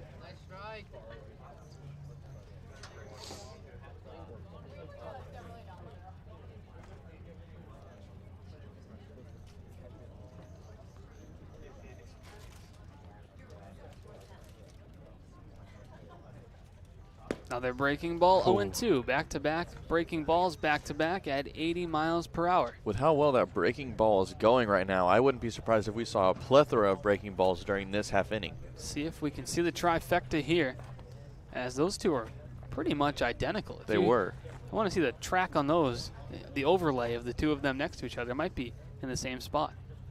0-2, he goes fastball at 94 this time from McKeon, but that can't find the zone as he really reared back on that one. That would have been a really good pitch there if it could have found the zone. 2 breaking balls and then a fastball coming in. It just makes that fastball look even faster, and it would have been a fantastic third strike.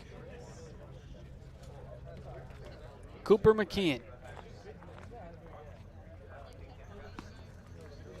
fires and gets Colden swinging. Proto will have to throw to first on the drop 3rd strike. He does that successfully, 2 away. Good job from Proto being able to come back and grab that ball, and strong throw to Harris over at first for that second out, and good job saving a runner.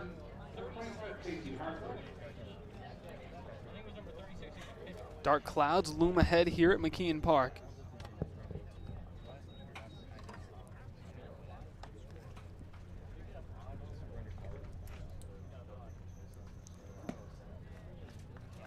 First pitch, cut on a miss by Harford. Harford on the night, 1 for 2. He also reached base after being hit by a pitch. Scored a run, stole a bag. Having himself a successful ball game in the 2-hole, as the Colden-Harford combo has done a good job getting on base for the meat of the order. 1-1 the count. Harford with New Balance cleats that look like they were just taken out of the box before the game. Bright white still. Ooh, nice and shiny too. Very nice cleats. The 1-1. Hard hit grounder to 3rd, Mason Greer. Throw to first is in time. A 1-2-3 inning as Cooper McKeon's got it working on the mound. A scoreless top of the 5th from McKeon Park. The bottom of the 5th comes up in just a moment as Hyannis looks to respond on the Harbor Hawks Baseball Network.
Bottom of the 5th inning, ready to begin here from McKeon Park. Lincoln Revill, the play-by-play duties is all yours. Well, a good first play there, a beautiful throw, and Clark Elliott almost beating that throw out. A bang-bang play there for out number 1, but a good first out for the Commodores there as we get started underway here at the bottom of the 5th as Paul Prue is back on the mound after Elliott goes down. A good idea by Elliott, but just a better play made at third. I mean, that was a perfect bunt. But Curiali's got some speed to him to get to that ball and make the play. After that play from Curiali, that brings Dom Johnson, who's 1 for 2 with a single and a strikeout. Went down swinging in his last appearance. Prue brings that first pitch home, 70 miles an hour. Brings a called strike, count at 0-1. Johnson out in right field as that one misses outside. 1 ball and 1 strike now the count.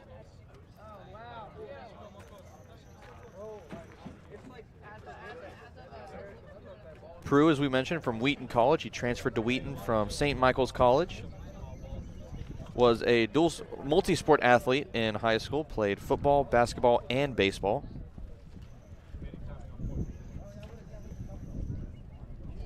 He brings the 1-1 home. That one misses outside. 2-1 the count.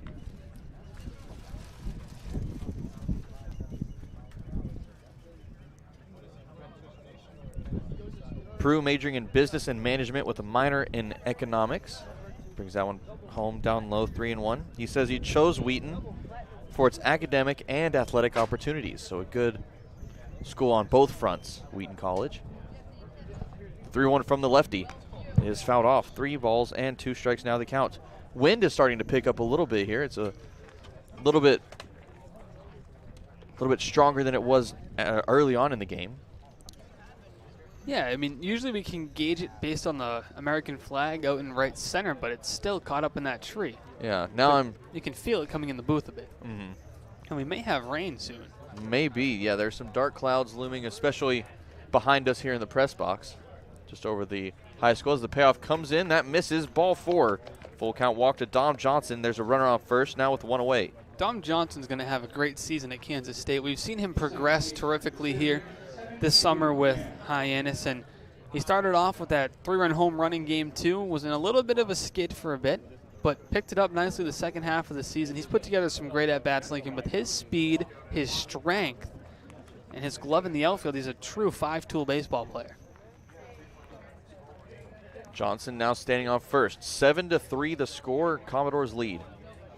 1 away here in the bottom of the 5th as that pitch comes home, misses down or outside. 1-0 the count to Luke Mann.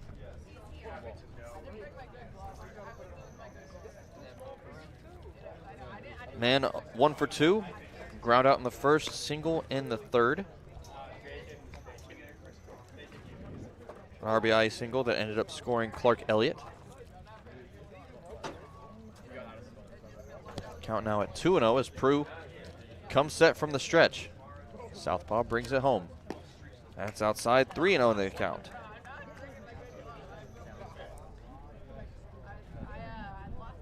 And now at this point, this is the time in the game where you might consider going with a green light here, about midway through the game. I'd still say right now it's a bit too early, but maybe see a green light here. Look for a specific spot, and if it's there, you unleash. That one was not a strike anyways. Not at all, as that misses it low and away for ball 4. 4-pitch walk to Luke Mann. Runners on first and second with 1 away. Now for Nick Romano. Yeah, back-to-back walks, and Nick Romano, a guy who's come through with runners in scoring position for the Harbor Hawks a couple of times. See if he can do just that here. Good speed on second with Johnson. He can just hit a ball hard somewhere. There's a good chance Johnson comes in from second on a base hit. Romano 0 for 2, batting at .259 on his season so far through 7 games. No throw to third will come as Johnson steals third base. That brings runners now to the corners, and another run for the Harbor Hawks now 90 feet away.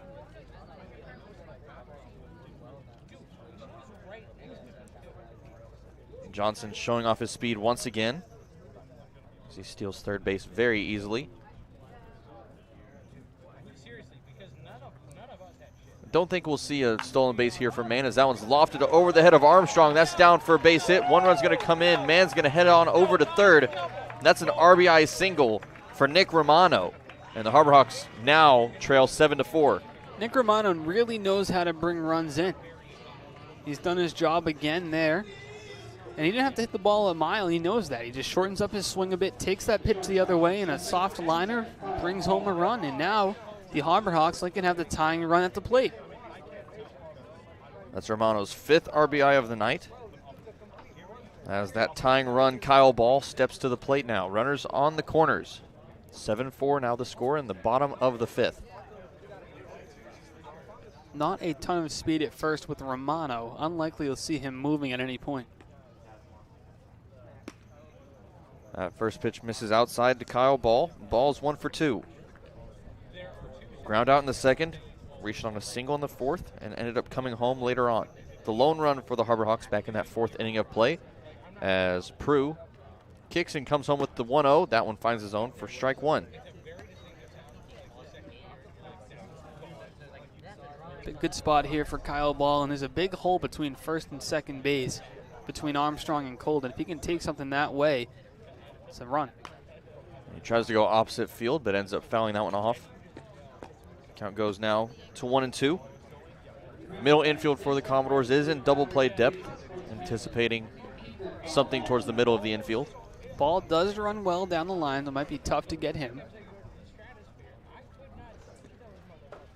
Prue with the 1-2. A chopper over towards short. Hartford's going to come up with that one. He's going to throw it over to first for the 1 out and get it in time. Mann comes in from third. Romano's going to stay over at second base as that scores another run for the Harborhawks, who now trail 7-5 here with 2 away.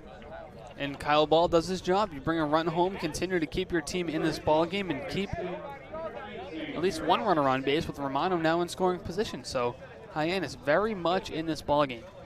Zane Harris, who has some momentum with runners in scoring position now at the plate. We know that in his last appearance, he had that double that brought in Kyle Ball all the way from first base. He launched that one over into the left center gap and reached the fence. Prue brings his first pitch home, a breaking ball, a beautiful pitch that finds his own for strike 1. It's such a tough pitch to sit on. It's at 67 that time. He slows it down a bunch, and if you're Zane Harris, it's such a hard pitch to wait back on. You see it coming, and at that point, you just have to let it go. You're so patient at the plate. We're not seeing a lot of speed from Prue as he brings the 1-0 home. Another breaking ball, 68 miles an hour on that one. Just a bit out in front on that one. We'll see if he triples up on it. It's his best pitch. Coming in at 68, 69, it's going to be very difficult to hold up long enough to be able to get a good contact with that one.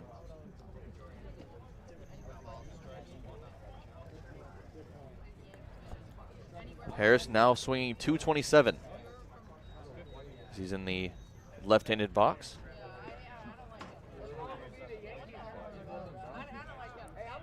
Here's the 0-2. Outside. A pitch coming in at 79 miles an hour.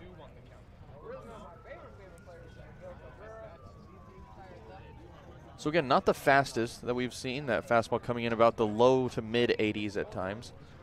But it's just showing just how big of a difference that breaking ball can make. That's this pitch. That's his go-to, and it shows you don't have to throw 90 to be effective. As the 1-2, a breaking ball, 67 miles an hour, and Harris goes down swinging. That puts an end to the 5th inning of play. The Harborhawks add 2 and trail 7-5 heading to the 6th on the Harborhawks Baseball Network.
Sixth inning of play coming up from Judy Walden Scarafile Field. Once again, Lincoln Revill alongside Austin DeCouta here as we await the start of this sixth inning of play. Due up for the Commodores is going to be Jace Borfin, Chris Armstrong, and Anthony Hall. The 3, 4, and 5 hole hitters coming up. Cooper McKeon back on the mound after a 1-2-3 top of the fifth inning. He's been very good out of the bullpen. So far, 2 1/3 innings, 3 hits, 1 run, which was earned, 2 walks, and he's fanned 3 as he brings that first pitch home up high for ball 1 to Borfin. Borfin had a single in that 4th inning of play, ended up coming home. The 1 run for the Commodores during that 4th inning as the 1-0 pitch misses down low, ball 2. The 57th pitch out of the pen for Cooper McKeon. I think he's about the 70 to 80 pitch range. We'll see him go. Might see an inning or 2 out of him as someone is starting to stretch out of the Harbor Hawks bullpen as that one's lofted to center field. And Clark Elliott, only having to move a couple of steps forward, makes the grab for out number 1. The Hyannis Harbor Hawks would like to take a moment to remember Chris Doherty, who passed away in 2019. Chris co-owned the 19th Hole Tavern in Hyannis, and he graciously supported the Harbor Hawks for years with meals and more for over 20 years. Lincoln, the Harbor Hawks started the Chris Doherty Award, which is to recognize the team MVP on the season, which voted on by the players and coaches, and that was awarded to Adrian Saravo this year. So the Chris Doherty Award is now a MVP award for the Hyannis Harbor Hawks, and our condolences go out to the Doherty family, and we thank Chris for his years of service. And Saravo, a deserving member of that MVP award. Very much, the very Chris deserving. Doherty Award, and Saravo, somebody who embodies the generosity that Chris Doherty embodied himself, as Saravo was one of the most kind and giving players on this team. As you mentioned, Saravo, every time we see him, he's always cracking a smile at some point. He's a very happy person. He's very likable. Happy to help out and do an interview or anything media related, which makes our jobs a bit easier. It does. And he always, he's never really hesitant to come on and do whatever we need. Whenever we ask him for an interview, he's always like, yeah, just straight up says yes and comes along with us. Whenever I asked him to come on the broadcast with me back on Monday, he was, without barely any hesitation, he was like, sure, why not? Count out even at 2-2 after that one is fouled off. But yeah, Saravo definitely very well deserving of that MVP award. Cooper McKeon trying to pitch his way into the MVP award of tonight's game, Lincoln, as he's trying to limit this Commodore offense, who got out to a 4-run lead in the top of the first. The 2-2. Swing and a miss. Strike 3. Chris Armstrong goes down swinging, and that is out number 2. And McKeon keeps on rolling.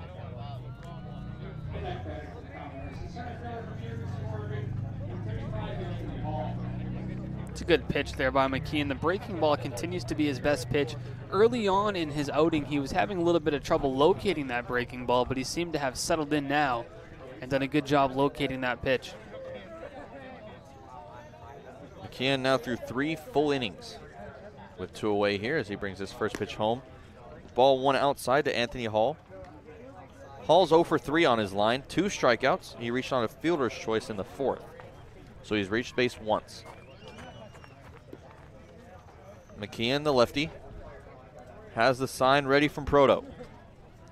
Here's the 0-1. That one missing outside, ball 2. Seeing some life out there from the old Stars and Stripes out there by the scoreboard. It's still stuck in the trees, but it's starting to move a little bit. It's trying to work its way free. And the wind picking up a bit. We're starting to see some raindrops. 2-0 pitch from McKeon. Misses high, 3-0 the count.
7-5.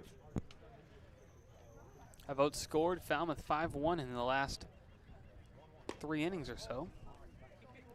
1-1 pitch is Daniel Garcia now on the mound. A bit behind that one was Proto, but if you can straighten that out a bit, it's a fair ball. It's a hard hit liner. So Proto's going to stay with the 1-2 count. He's 0 for 2. He's put the ball in play both times. 1 to second, 1 to third so far. As the 1-2. Check swing. Did he go? Yes, he did, says first base umpire Dan Henry. Strike 3 and out number 1. It's just a good pitch there out of the bullpen from Garcia. That's what the Commodores need, somebody to come in, throw some strikes for you. Garcia seems to be capable of doing that. Nice out number 1. The night for Prue has ended. He ended with an inning and 2/3 pitched, 1 hit, 2 earned runs. He's walked 2 and struck out 1 on his line tonight.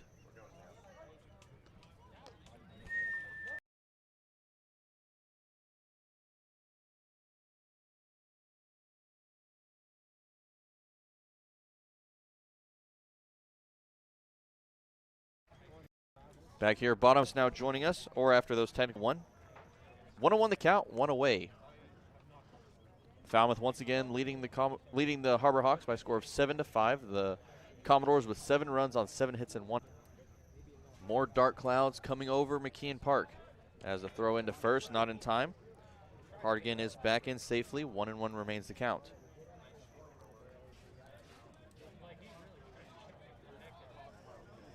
Daniel Garcia once again on the mound for the Commodores.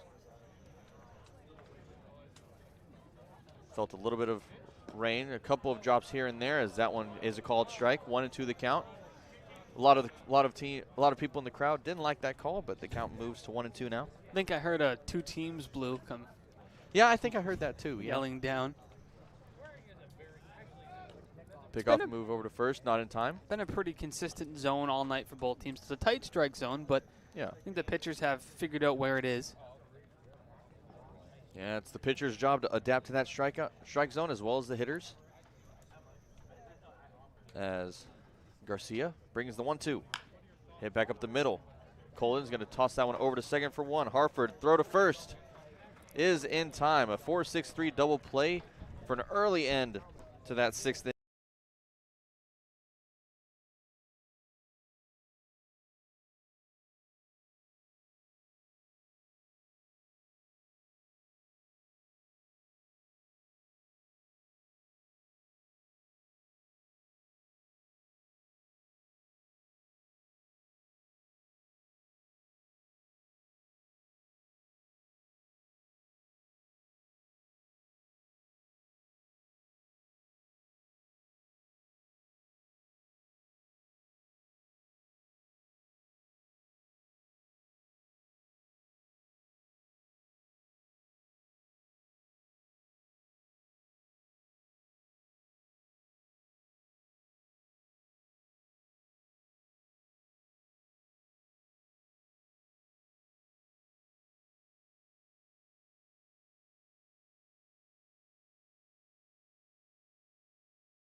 Bit of action here as the night for Cooper McKeon has ended. A pretty impressive night for McKeon.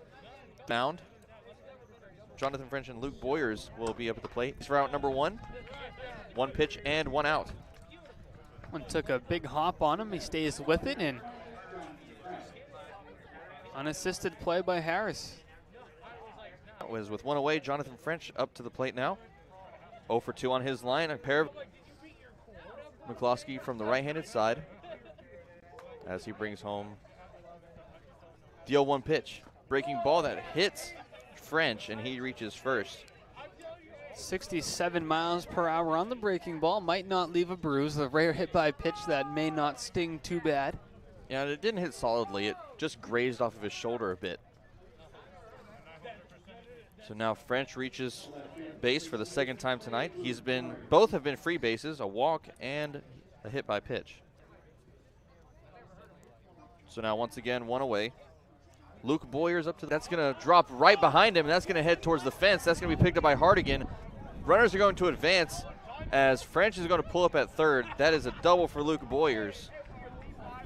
The rare miscue in center field by Clark Elliott, a guy who's been a model of consistency in every aspect of the game at the plate, in the field, and on the base. But only one away in the top of the lineup. He had a chance to catch that ball, so French was kind of freezing until it hit the ground. Otherwise, that has inside the park home run written on it if there's nobody on base. At least we saw that Boyers on the first base side. That's going to drop fair. 2 runs are going to score as Colden extends over to second. That one rolls into the corner. He's going to go for 3, and he's going to actually pull up. And that is going to be a 2 RBI double for Cody Colden. Just a good piece of hitting by Cody Colden as he takes that ball inside out, drops it down the right field line, and brings home 2, a big 2 RBI double. That gives you a little bit of breathing room if you're Falmouth. Commodores now leading 9-5 here in the top of the 7th as Casey Harford steps to the plate now.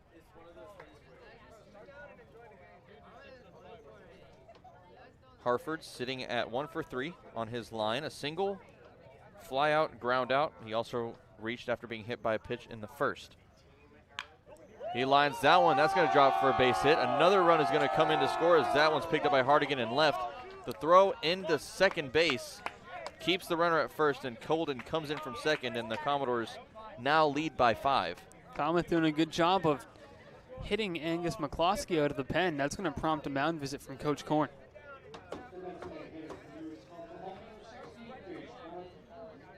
Yeah, McCloskey started this inning. It started off well with that 3 unassisted. Since then, he's hit a batter, 2 doubles, and a single. And Coach Korn going to try to input the Korn effect here, as it's been called a few times by both us broadcasters and players alike. The Korn effect. It's only got a few more games to see it in play. Yeah, unfortunately, it's been an amazing thing to see this season, really. 5 games left after tonight. That's 2 more at home, 3 on the road, starting tomorrow in Yarmouth. Yeah, away at Yarmouth tomorrow, YD Red Sox. Home Sunday against the YD Red Sox. We hit the road again Monday to go to Brewster. We'll come home Tuesday to host the Bourne Braves for the final time. And then Wednesday we hit the road to wrap it up from the legendary cage at Wareham. That's lofted down the third base side. That is going to drop foul. See if McCloskey can get through this inning here. Double play once again in order. With a runner on first. Harford attempted. He was on his way around second whenever that ball dropped foul, so he had to retreat back to first. The 0-1. Grounded over towards second. Mann's going to come up with that one on the side step. Throw to first is in time for out number 2. Harford is going to extend to second base, and they're 2 away. Well, good pitch to contact there by McCloskey. Gets him to roll over on it. Too slow to be able to get 2, though, as that ground ball was just hit to Luke Mann's left. You're not going to spin and throw all the way to second on that one. Yeah, and that one was hit a little too softly to be able to have time to throw that one over, even as far as it was. So way too far for that double play. So the 1 out is all they're going to get. But still with 2 away, the defense can take some deep breaths now as they just need that 1 out. And they're looking for that 3rd out from Christopher Armstrong, otherwise known as Chris Armstrong. He is 1 for 4, but that 1 hit was monumental, starting off the scoring for the Commodores, as ended up with a 3-run home run in that first inning of play. Count quickly on 0-2 to him, though. Other than that home run, he had a ground out, and he's been fanned twice, 1 backwards K and 1 forwards.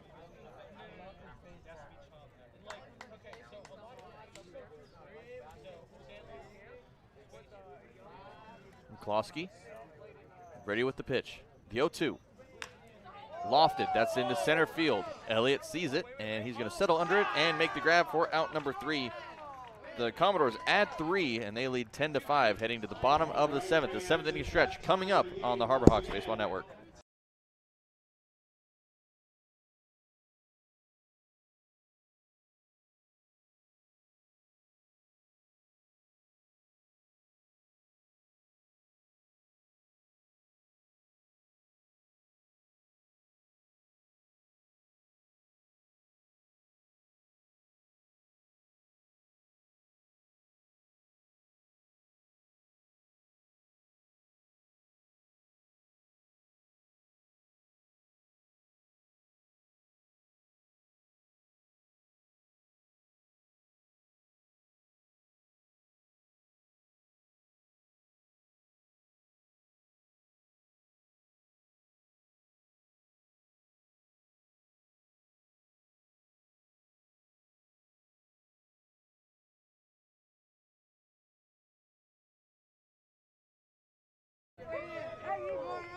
Well, what a start to that bottom of the 7th inning it was. Unfortunately, call was not made. Ready to go. The 0-1 coming in as he fouls that one off. Quickly at 0-2 now as Daniel Garcia is back on the rubber for the Commodores. Elliott showing you another one of the 5 tools he possesses with the speed and power. Hit for contact as a good glove in the outfield, and that solo shot is second of the year. The 0-2 grounded over towards short. Harford coming up with it, throw on the run in the dirt, a dig. A beautiful play at first from Armstrong for out number 1.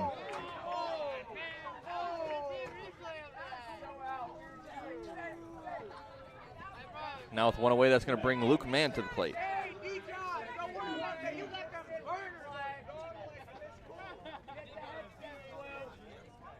Mann on his line, 1 for 2. A single, a ground out. He walked in the 5th in his last appearance.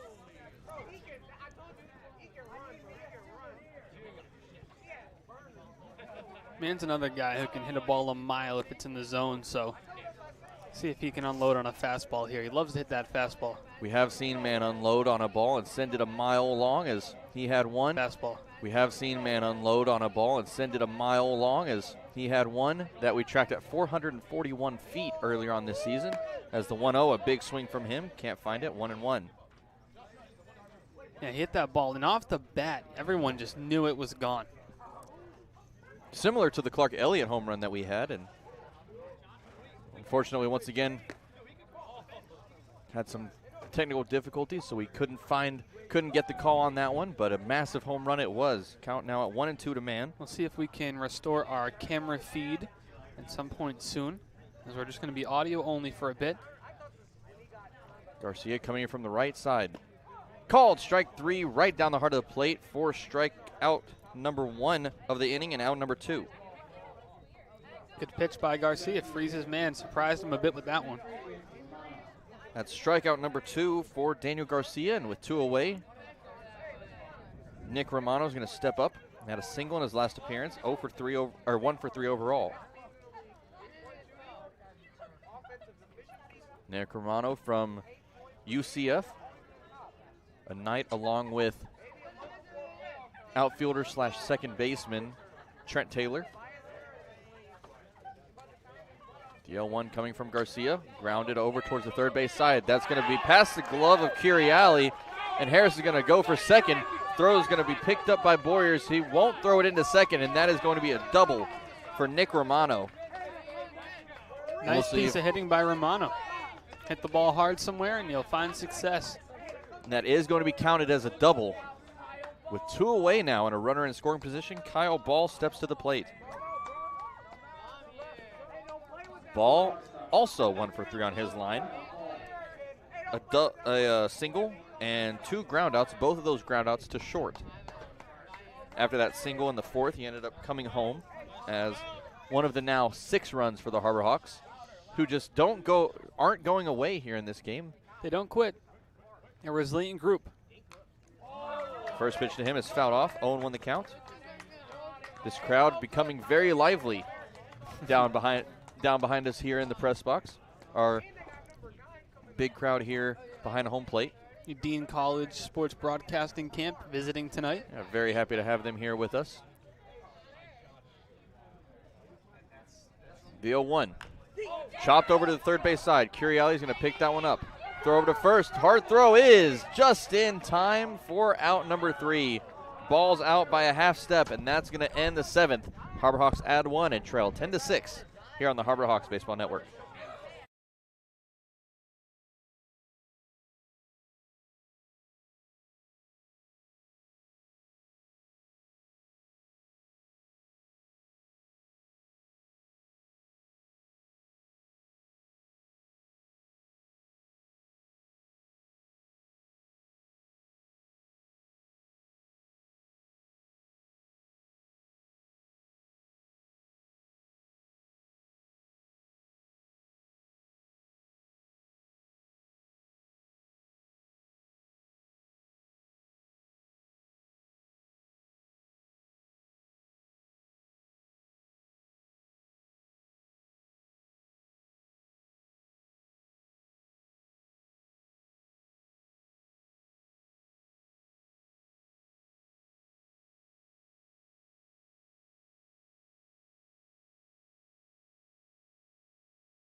Starting up the 8th inning of play here as the Commodores step back up, as it's going to be Anthony Hall, Michael Curiali, and Michael Handel at the plate.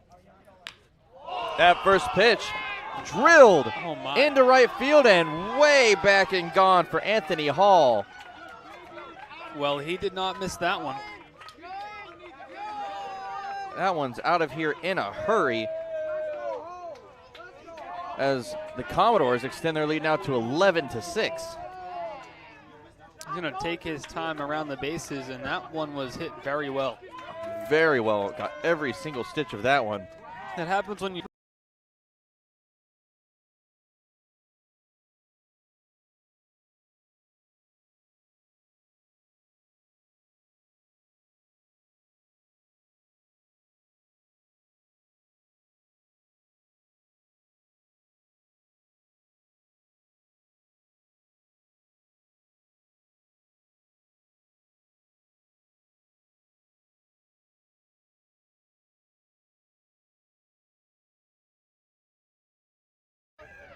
We apologize for those technical difficulties once again. Unfortunately, for the remainder of tonight's game, it will be an audio-only broadcast.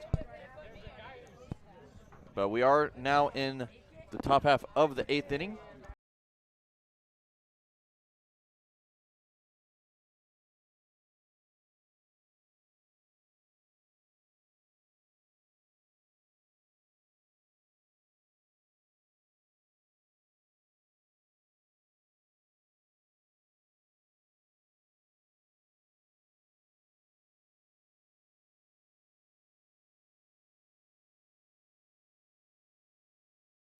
Testing, can you hear me?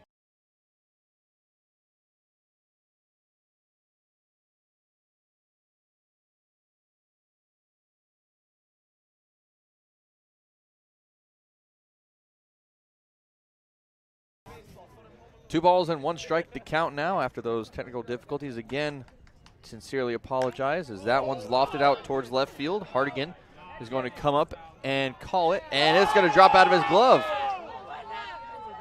Michael Handel is going to reach base on an error, as that's going to bring runners on first with one away.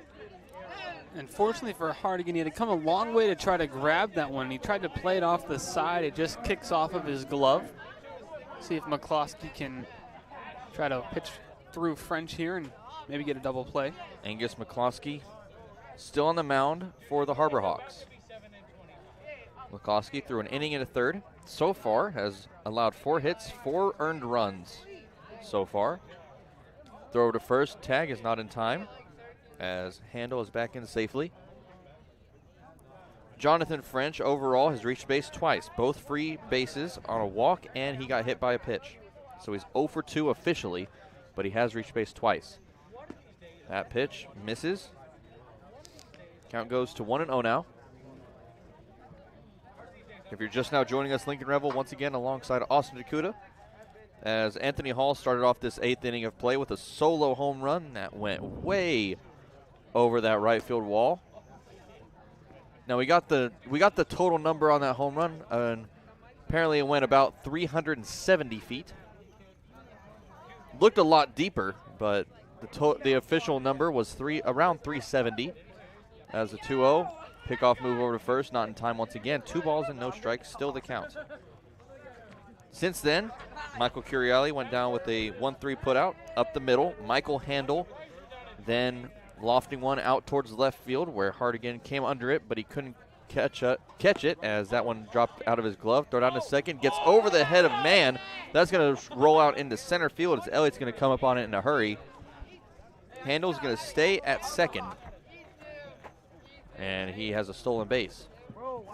Meanwhile, the count now moving to 3-0 to Jonathan French. There is action in the Harbor Hawks bullpen.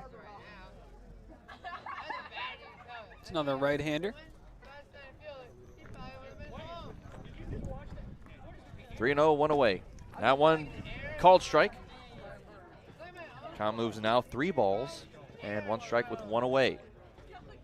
And all fielders still remain the same. Proto behind the dish, Greer at third, Ball at short, Mann over at second, and Harris at first. That's Hardigan out in left, Elliott in center, and Johnson out in right. Swing and a miss there from French, brings the count full, 3-2 now. McCloskey looking to get that second out here and hopefully end this inning soon.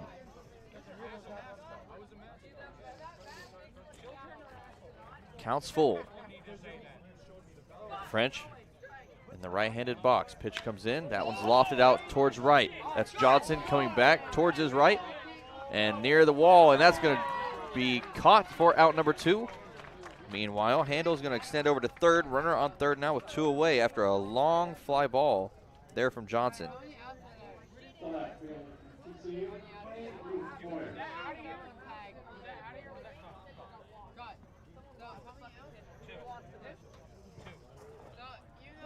Now with 2 away, Luke Boyers is going to come up to the plate. He's 2 for 4, a single and a double to his line so far.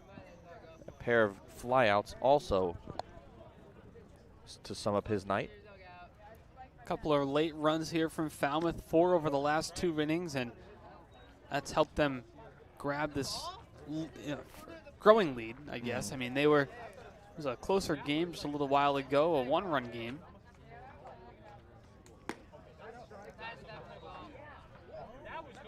That one misses high, 2 balls and no strikes to count. McCloskey a little bit of trouble locating that fastball, getting behind in a couple of counts tonight. Score is close as 7-5 at one point. However, now at 11-6. The action in the bullpen has stalled. Lincoln, this could be the last batter McCloskey faces, or they'll just let him finish the inning with 2 outs. We'll kind of see how this plays out. He has a 3-0 count now to Boyers. Pitch comes in. That one misses inside. Ball 4. We'll see what happens as Joey Raffelli out in the bullpen catching whoever is about to come in. 4-pitch walk now to Luke Boyers. Brings up Cody Colden once again for his 6th appearance of the night.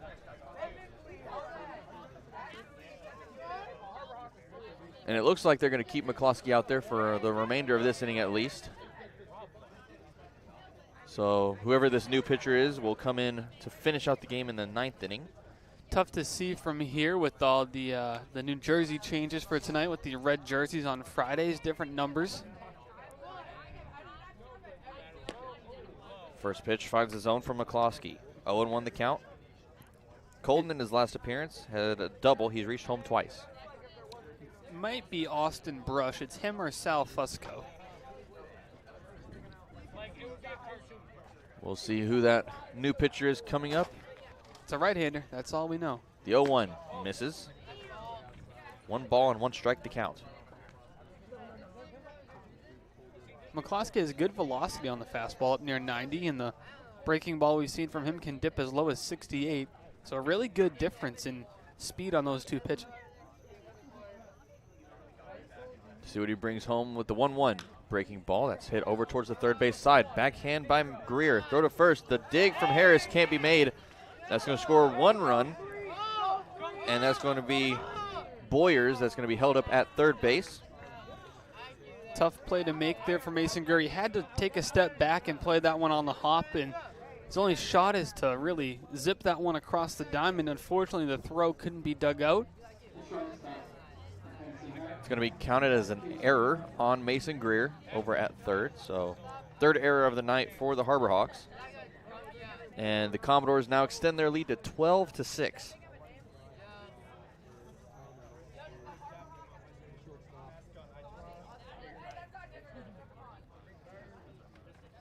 McCloskey still looking for that last out here with 2 away. That first pitch finds the zone, strike 1.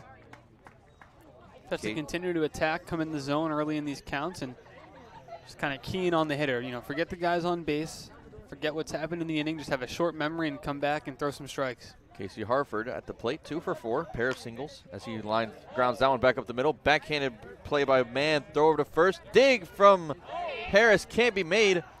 The first base umpire, Dan Henry, says that Harris was off the bag. I think he might have been safe anyways. It was a very close play. Good effort, though, from Luke Mann, who seems to be able to play any infield position. All right, Austin, we have our attendance here for the night. Okay. It's a lot higher than it usually is. See if you All can right. guess what it is. Let's go with 2,000, not 20,000. 2,350. Close. 2,105, just above 2,100. Good crowd tonight. Very good crowd. Big number of that, about, what was it, 25 kids from the Dean College broadcasting camp? 20 broadcasters and about 12 sports management people, and then a couple of chaperones and teachers, so about 35 people total, I'd say. I want to thank them once again for coming out to the game tonight. Well, it was a very sizable crowd here tonight, though. It was, very much. I mean, a perfect night for a ball game. And lots of offense in this one, 19 runs between the two teams. Falmouth responsible for 13 of the runs, but Hyannis has had a few hits. I mean, like we've talked about this year, Lincoln, you can win a lot of games with 6 runs scored. Yeah, totals tonight, as that one swung on a miss, 2-2 the count. So far, as Austin mentioned, that is 19 runs scored on 21 hits and 4 errors in between the two teams. 2-2, 2 outs. Pitch comes in, lofted and fouled. We'll stay at 2-2. Jace Borfin at the plate. He has 1 hit on his line. He's 1 for 5 overall. A strikeout, 2 flyouts, a ground out, and that single coming in the 4th inning of play. Sporting a maroon barreled bat with a light colored handle, blue bat tape as well. That one brings count full 3-2. Now, we are a video broadcast tonight. However, tomorrow when we go to Yarmouth playing the Red Sox tomorrow, that'll be an audio broadcast. Once again, that'll be on the Harbor Hawks Baseball Network. Say 4:30 first pitch. 4:30, yes. Some of the earlier start times at the fields without lights. Runner goes from second. That one misses inside, ball 4. That will load the bases up, and that's going to prompt a mound visit from Coach Gary Calhoun. And we will have a pitching change here as he gives the nod to the bullpen. And we are going to take a break. We'll come back after this pitching change on the Harbor Hawks Baseball Network.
Back here once again for the top of the 8th inning as Austin Brush now toes the rubber.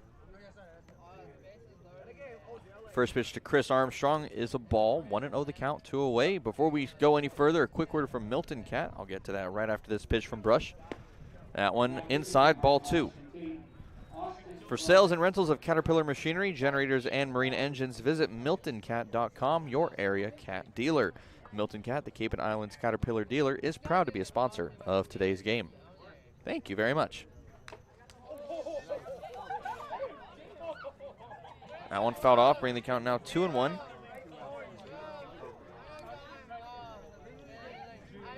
Armstrong responsible for that 3-run home run in the top of the first inning. Since then, he's been quiet. Ground out, fly out, and 2 strikeouts. 2-1, grounded over to short. That's going to be picked up by Ball. He'll toss it over to second. Man steps on the bag for out number 3, and that concludes the top half of the 8th inning. Commodores add 2. They lead 13-6 on the Harbor Hawks Baseball Network.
Bottom half of the 8th inning, Zane Harris, Ryan Proto, and Mitch Hardigan, the next 3 up, as Harris is digging in for his 4th appearance of the night. 1 for 3 with a flyout, double, and strikeout in that order. First pitch from Daniel Garcia. Finds his own, strike 1. It's a good fastball. Looks like a 2-seamer, a little bit of tail on the outside corner. Tough to left-handed hitters because you can either throw it on the outside of the plate, have it tail away from you, or if they throw it on your inside part of the plate, that can come at you and tail back. That foul ball brings the count now to 0-2. Harbor Hawks down 13-6. If you're just joining us, Lincoln Revill, Austin DeCouta here in the broadcast booth as the 0-2 comes home. That one's chopped over towards first. Armstrong's going to pick that one up, sprint over to first, and step on the bag for out number 1. Just got on top of that one, and unfortunately for Harris, it's a ground out. He's been hitting the ball well this season, but unfortunately in that opportunity, no base hit for him. 1 away now. Ryan Proto stepping to the plate. It's going to be Joey Raffelli pinch hitting for Proto. So we'll see if Raffelli ends up coming in to catch for that 9th inning of play as he fouls that first pitch off. 0-1.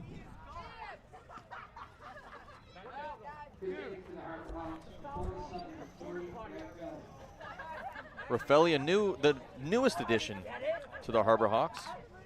Well, I scratched that. The second newest addition, apart from Casiola, actually, one of the new pitchers. Yes. He came after Romano and Taylor. But Raffelli from Florida Southern.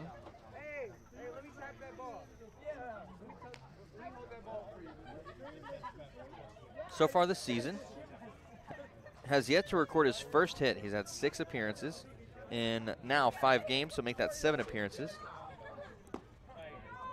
He does have 1 RBI. He's walked once and has struck out once as well. Some of these games have gone a bit long, so Ryan Proto starting 3 games in a row. Good to see Raffelli get some chances here. Fouls that one off. Behind the plate. 1-2 the count.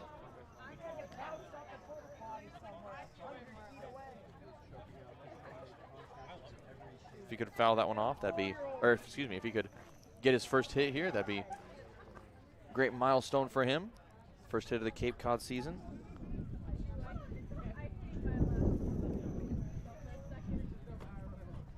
One ball, 2 strikes the count. Pitch from Garcia.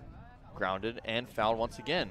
Almost barehanded out there in the dugout by one of the Harbor Hawks players. Caleb Pendleton trying to make the play, catcher to catcher. Still staying active out there in the dugout. 1-2. Swing and a miss, strike 3.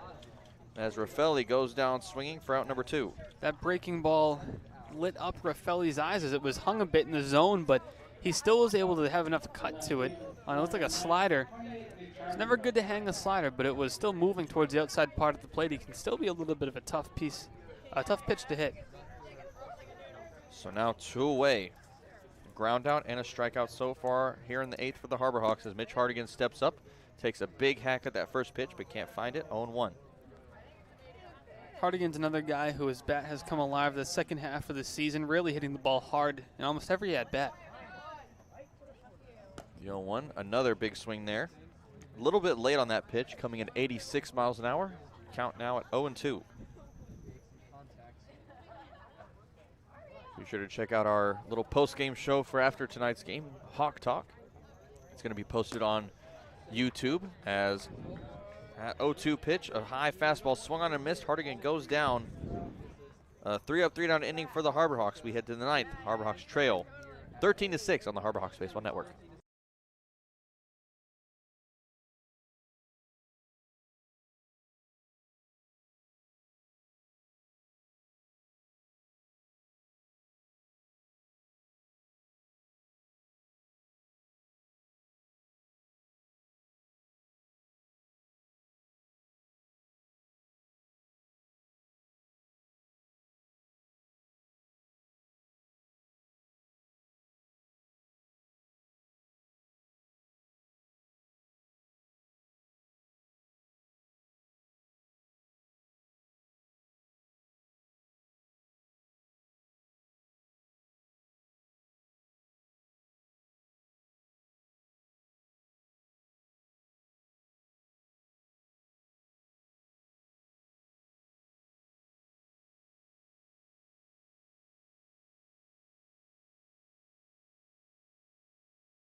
Anthony Hall set to start us off here as the Commodores bat around their lineup in that 8th inning of play, scoring 3 runs.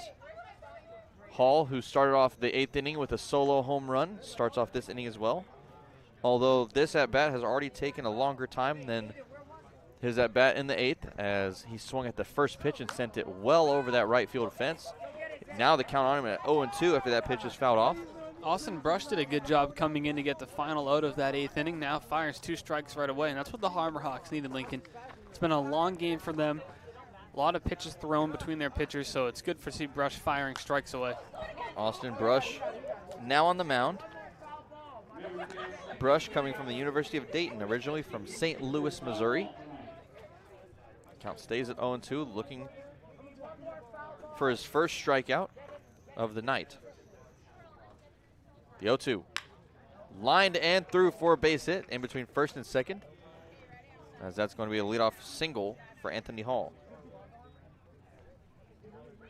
Once again, the Commodores lead at 13-6 here in the top of the 9th.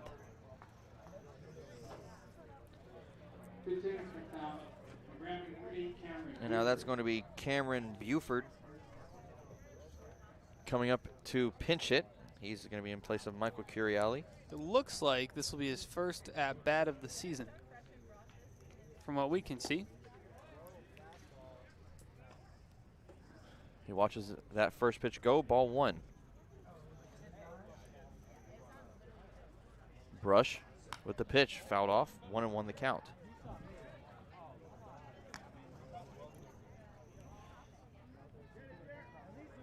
Buford, 6'3", 190 pounds, the junior at Grambling State University.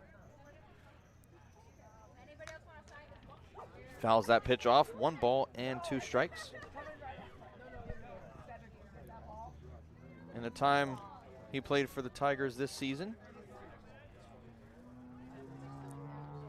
he ended up with a .314 average. He played in 44, started in 44 games, but he goes down looking, as that is out number 1 here in the 9th. Great pitch there by Brush, a breaking ball that heads towards the outside corner and just gets the corner. Nice pitch, and that's a big out number 1 as you look to progress through this top of the 9th and get your bats up to give him a shot. Now Michael Handel at the plate. He has 1 hit on his line. He's reached base 3 times and scored 2 of those times. After that 1 hit he has, he reached 3rd. Other than that, he had a single, reached on a walk, reached on an error as well. Also had a ground out and a strikeout. Count at 1-0. 1 away, the double play is in order to end the inning. Pitch comes in, that one misses outside, 2-0 the count. Brush's fastball about 89, 90 miles per hour. A little bit of trouble locating it there, but see what he can do here to come back in the zone. Wind once again picking up as the American flag struggling just a little bit more to free itself as that one misses for ball 3. 72 degrees now the temperature. Wind out of the north-northwest at 11 miles an hour. Are you cold? This is cold for you. Honestly, unlike the other day, I can't remember if it was Katuitt, yes. But that was like, it was cold. I mean, I'll admit that. It was like 60, 62 degrees, and we were under a tent, so it was more shade. Yeah, this feels good. It's a good breeze. As the 3-1 misses, that's off the glove of Raffelli, who is now behind the plate. As that is going to be runners now on first and second as Hard Handle reaches on a walk. And that brings Jonathan French to the plate, but not before Raffelli is going to head on down to the mound to have a little chat with his pitcher. A little bit of a battery recharge, you might say. Yeah, I like that. New pitcher, new catcher, and yeah, making sure everybody's on the same page. Jonathan French reached base twice, both free bases. He's 0 for 3 on his line officially. Brush ready with the first pitch. French lofts that one towards foul territory down the first base side. That's Johnson and Harris coming for it, but it's going to drop out of play for strike 1. Double play in order here. Lincoln French, the catcher. He's all right speed for a catcher, but not the fastest base runner. So if you can try to get a double play, that would get you out of the inning. All 3 bags are hot with runners on first and second. Infield fly roll also an option for that second out at least. The 0-1 finds his own for strike 2. 0-2 the count now with 1 away. A couple of good fastballs from Brush. He went breaking ball to get Buford looking. We'll see if he goes back with a breaking ball to French. Brush comes set. The pitch. Fouled off. Keeps the count at 0-2. It's a good pitch there by Brush. 89 mile per hour fastball. Again, that's 3 straight. At some point, I think he tries to throw the hook. Think it might be now, or do you think he goes with a fourth fastball in a row? I think it's a good time for the curve.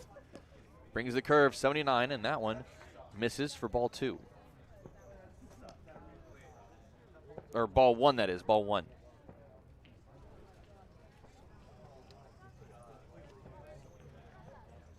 French, the Clemson catcher, as we've mentioned. Swung on and missed. First base is occupied, so that will go down as out number 2. Strikeout number 2 for Brush here in this inning. And another beautiful breaking ball there for out number 2. As French is going to end his line at 0 for 4. But he did reach base twice. Ends his line as long as the Commodores don't come back around with 2 away. Now, yeah, more than likely ends his line. Yeah, more than likely, yes. Thank you for... We hope. Yeah. We've seen some crazy things in the Cape. Oh, yes, we have. A 4.5-hour ball game Tonight's, we're just approaching the 3-hour mark. Not a bad game, not Yeah, in not terms bad of at pace all. of play. I mean, for a game that has 19 runs scored, it hasn't been too slow at all. Yeah. I will say, of all of the runs scored, there haven't been too many like big run innings. It's been like the first inning was a 4-run inning for Falmouth, but since then it's 2s, 1s, 3s. It's not terrible. It's the 2 that were in the 7th and 8th with them putting up 3 in each of those innings that were what comes back to hurt Hyannis. You take those 2 off, the late inning runs from Falmouth, and this is a much closer ball game. Yeah, minus 7-6. Yeah, minus those 6 runs, it is a 1-run game, and the Harbor Hawks still they're still very much in this game. Yeah, a lot We've of ways seen- you can look at it. yeah. They got 6 early, they got 6 late. It's that 4 in the first off of Scalaro, which you usually don't see at all. Is him giving up 4 runs early in a ball game. His last 2 starts, he's scuffled just a bit. 2-2, a long fly ball that's heading towards foul territory. Johnson and Harris once again running towards it, landing just out of play. Everybody's going to have to retreat. We'll redo the 2-2. Good effort there from both Johnson and Harris, who end up without their hats. Johnson's getting a workout out there out in right field. He's had to run into that foul territory quite a bit. 2 balls, 2 strikes remains the count. Brush looking to get out of this inning. The tiebreaker misses outside, 3-2. Luke Boyers sits at 2 for 4 tonight. Single and a double, fly out, 2 flyouts, and a walk. That one fouled off on the 3-2. We'll redo it.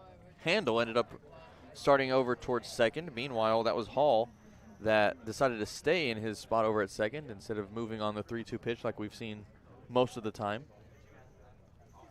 3-2 pitch once again. Both runners go this time as that one's fouled off. A little check swing there. And Boyers ends up going down. That one hit near his hand and will stay at 3-2. He's all smiles, though. He had that big 2 RBI single early in the ball game, which came in huge early on for Falmouth. When you can get up 6-0 early in any ball game, not that you coast, but you are much more comfortable.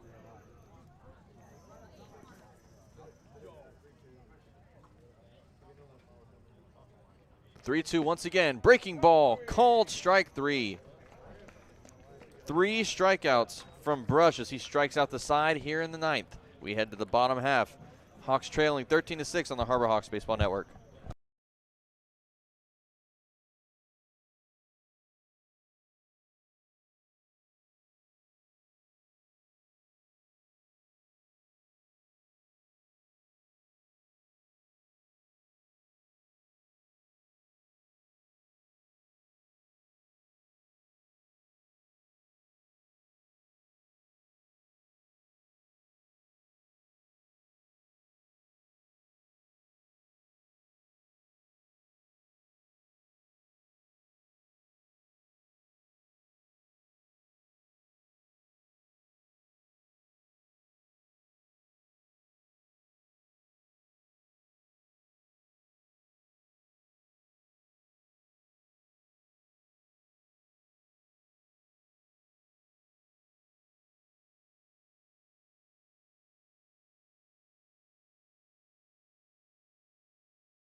Bottom half of the 9th inning coming up. Last chance for the Harbor Hawks as Mason Greer, Clark Elliott, and Dom Johnson are set to start us off here. As this pitch comes in, that one's lined, and that's going to get down for a base hit. An opposite field opening base hit for Mason Greer to start us off here in the bottom of the 9th. Good piece of hitting by Greer, and it's exactly what you need to do, just one at a time. Try to put something together here. You have your top of the order coming up, and we've seen bunches of runs scored for the Harbor Hawks, and see if they can get something together here. Daniel Garcia back on the mound for the Commodores. The bullpen is quiet, so it's his inning to finish as Clark Elliott steps up to the plate. Now, Elliott had an eventful last two at-bats. Well, he's 2 for 4, a double, and his last at-bat resulted in a long home run that opened up the 7th inning, the bottom of the 7th, that is. He crushed that one in 18 straight games now. He's reached base safely. We're still trying to figure out what exactly the record is for that on-base streak, but we know he has to be getting close. The 0-1 misses. Evens the count at 1-1 now.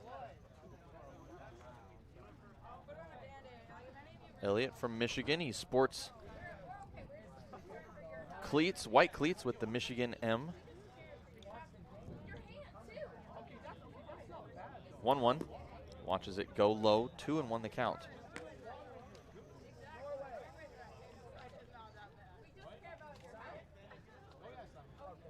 Elliott batting at .365 on the season. 2-1 comes in. Fouls that one off. 2-2.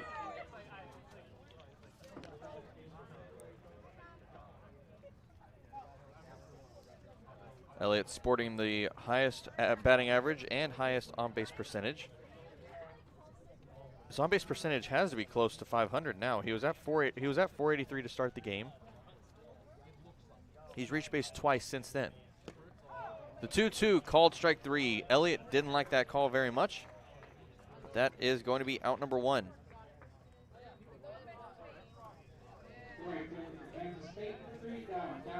That's going to bring Dom Johnson now to the plate. Johnson has a single on his line tonight, also with a strikeout and a ground out.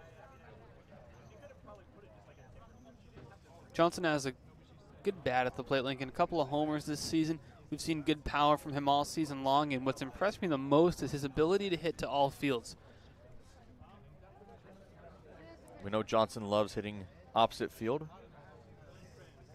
We've also seen a long ball in Falmouth over the left field wall. So he has power to all fields. Watches that first pitch go by. Strike 1, 0-1 the count. Still a handful of people here. Not as many as we had earlier on in the game, but still a pretty big number. Probably,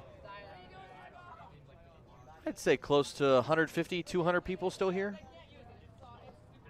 Maybe a bit more. Yeah, it sounds about right, about 200 or so. 1-1 now the count. Pitch from Garcia is fouled off. 1 ball and 2 strikes now. Garcia has been utilizing that fastball about 87 miles per hour. He's been able to locate it on the outside part of the plate very often. See if he goes with the breaking ball here. 1-2. You just showed Johnson the fastball at the chest level. Maybe you come back with something low in the zone, change the eye level a bit, try to get him fishing. 1-2 now the count. Johnson, his bat waving rapidly in the air. Pitch comes home, breaking ball just misses on the outside, evening the count at 2-2. That's what he tried. He tried the breaking ball, but tried to get him looking rather than chasing a pitch. He brought it up a bit. Sometimes you're trying to get a guy fishing, you bring it over the plate more, but low in the zone. So that one was about at the thigh level, just outside. Garcia ready now with the 2-2. Runner on first with 1 away. The tie-breaking pitch is lined and through for a base hit in the opposite field. Greer is going to be pulled up at second base. The tag at second is not in time. Runners now on first and second with 1 out. Greer took a big turn at second base, but fortunately for him, he's able to step back in safely before the throw from Handel could get in there. Putting something together here is Hyannis, couple of runners on, and the man at the plate. The man Austin referring to is Luke Mann. 1 for 3 on his line, a single, strikeout, a ground out, and he reached on a walk. He reached home 1 time after that walk, as we're looking for a big hit from him here with 1 away. Garcia with the pitch. That one down the heart of the plate, strike 1. Mann now sporting a .290 average on the night tonight. He is 1 for 3 with a run score. He's walked and struck out once as well. Man loves to hit the fastball. If he can get something at the knees. On that note, a fastball grounded over towards short. No throw for Harford over at short, as bases will now be loaded for Nick Romano. Yeah, Harford couldn't get that one out of the glove. It's going to be ruled a hit for Luke Mann. He came back with a changeup at 82. It was a good circle change, it looked like, on the outside part of the plate. And for Luke Mann, it was tailing away from him, so he just got it on the edge of the bat and was able to at least put it in play. And we've talked about it so many times this season, deep into this season, this being game number 32. If you put the ball in play, good things can happen. And on that note, Romano almost putting a ball in play, fouls that one off. 0-1 the count. No action in the Commodore bullpen. This is Garcia's game to finish, barring anything, with a one-out rally here, which is very possible with the bases loaded, but somebody would at least be stretching at this point. Romano started his night 0 for 2. Since then, he's had 2 base hits, a single and a double. He fouls that one off. 0-2 the count. That breaking ball again on the outside part of the plate. His breaking ball has been sitting about 76 tonight. The fastball up to 88. The changeup about 81, 82. We'll see where Garcia goes. You've gotten Romano reaching on that one. Definitely would not be surprised if he goes back, but I would kind of come inside with a fastball here. The 0-2. Fastball inside and up high. Good call, Austin. That brings the count to 1-2. Thrown the breaking ball twice. You have Romano getting on the plate now, trying to protect that outside part of the plate. So he does come inside with the fastball, but missed too high. You're in a good spot to go back to the outside breaking ball now. Here's the 1-2. That one's lofted towards foul territory. That's coming back near the Commodores bullpen, and that's going to drop down inside the bullpen as Commodores go scrambling every which way. Fire drill in the bullpen. Everybody out. That'll keep the count at 1-2. Those guys probably haven't moved their legs in 3 hours, so probably not. Hope all the hamstrings are good down there. Yeah, no time to stretch down there. Count remains at 1-2. Garcia comes set with the encore. Here's the pitch. That's lofted out towards right. That's going to be Handel coming under it. Runners are going to tag from second and third. The throw down to third is not going to be in time. A run's going to score, as all runners will advance on a sacrifice fly from Nick Romano. Meanwhile, Mason Greer comes in from third, and the Harbor Hawks are on the board in the 9th inning. A good job by Romano on putting the ball in play and hitting it deep enough to get a run home. And Handel's throw going to third, Lincoln. If you're the Commodores, you want that throw coming to second. You have to recognize the speed of Dom Johnson going from second to third, that you have no chance of getting him out. So if you can throw it to second, I mean, in this ballgame they have a big lead, but you throw that into second, Luke Mann's still at first. Now 2 away for Kyle Ball. Ball with a chance for a couple of RBI here, looking to keep this inning going for the Harbor Hawks. The 0-1 on the way from Garcia is fouled off. 0-2 now the count. Harbor Hawks down to their final strike here. They need to keep this inning going. Zane Harris on deck, getting some practice hacks in. Ball has a single on his line. He also reached home after that single. Other than that, he's 1 for 4 total. It's going to go with the breaking ball on the outside part of the plate here. The 0-2. Breaking ball chopped over towards short, picked up by Harford. The throw to first is in time, and the Commodores take the win 13-7 against the Hyannis Harbor Hawks. The final time we'll see the Commodores this season.